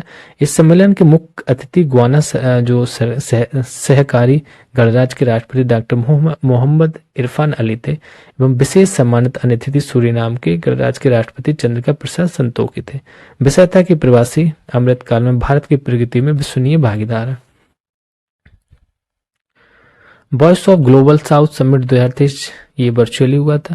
भारत द्वारा परिकल्पित इस समिट का उद्देश्य वैश्विक दक्षिण ग्लोबल साउथ को विकसित देशों के दृष्टिकोण एवं प्राथमिकताओं हेतु मंच उपलब्ध कराना। इसमें 120 से अधिक देशों ने भागीदारी की। ऑटो एक्सपो 2023 जनवरी में हुआ था। इंडिया एक्सपो मार्ट ये ग्रेटर नोएडा उत्तर प्रदेश में हुआ। केंद्रीय पेट्रोलियम और प्रकाशित गैस मंत्री हरदीप एस पुरी द्वारा भी भागीदारी थी। थीम था इसको explore the world of mobility. संसद खेल जो महाकुंभ हुआ था ये 10 से 16 दिसंबर 2022 एवं 18 से 28 जनवरी 2023 दो चरणों में किया गया। ये बस्ती उत्तर प्रदेश में सांसद खेल कुंभ। ठीक है, ध्यान देना। प्रधानमंत्री नरेंद्र मोदी ने दूसरे चरण का उद्घाटन किया। बस्ती के लोकसभा सांसद हरीश द्विवेदी द्वारा वर्ष 2021 से शुरू किया गया। भारतीय अंतर्राष्ट्रीय प्रौद्योगिकी बुद्धि सम्मेलन 2023 जनवरी 2023 में बेंगलुरु कर्नाटक में हुआ। पुलिस महानिदेशकों जो महानिरीक्षकों का अखिल भारतीय सम्मेलन जनवरी 2023 नई दिल्ली में। प्रधानमंत्री नरेंद्र मोदी ने भागीदारी की एवं केंद्रीय गृह मंत्री अमित शाह ने उद्घाटन किया। लोकतंत्र के लिए शिखर सम्मेलन जनवरी 2023 दिल्ली में भारत निर्वाचन आयोग द्वारा आयोजित किया। 16 देशों के चुनाव प्राधिकरणों के प्रमुख एवं प्रमुखों को ने भागीदारी की। विषय प्रौद्योगिकी का उपयोग और चुनावी निष्ठा। प्रमुख अभियान एवं मिशन ऑपरेशन के बारे में देख रहे हैं। चलिए ठीक है, इसको देखते हैं।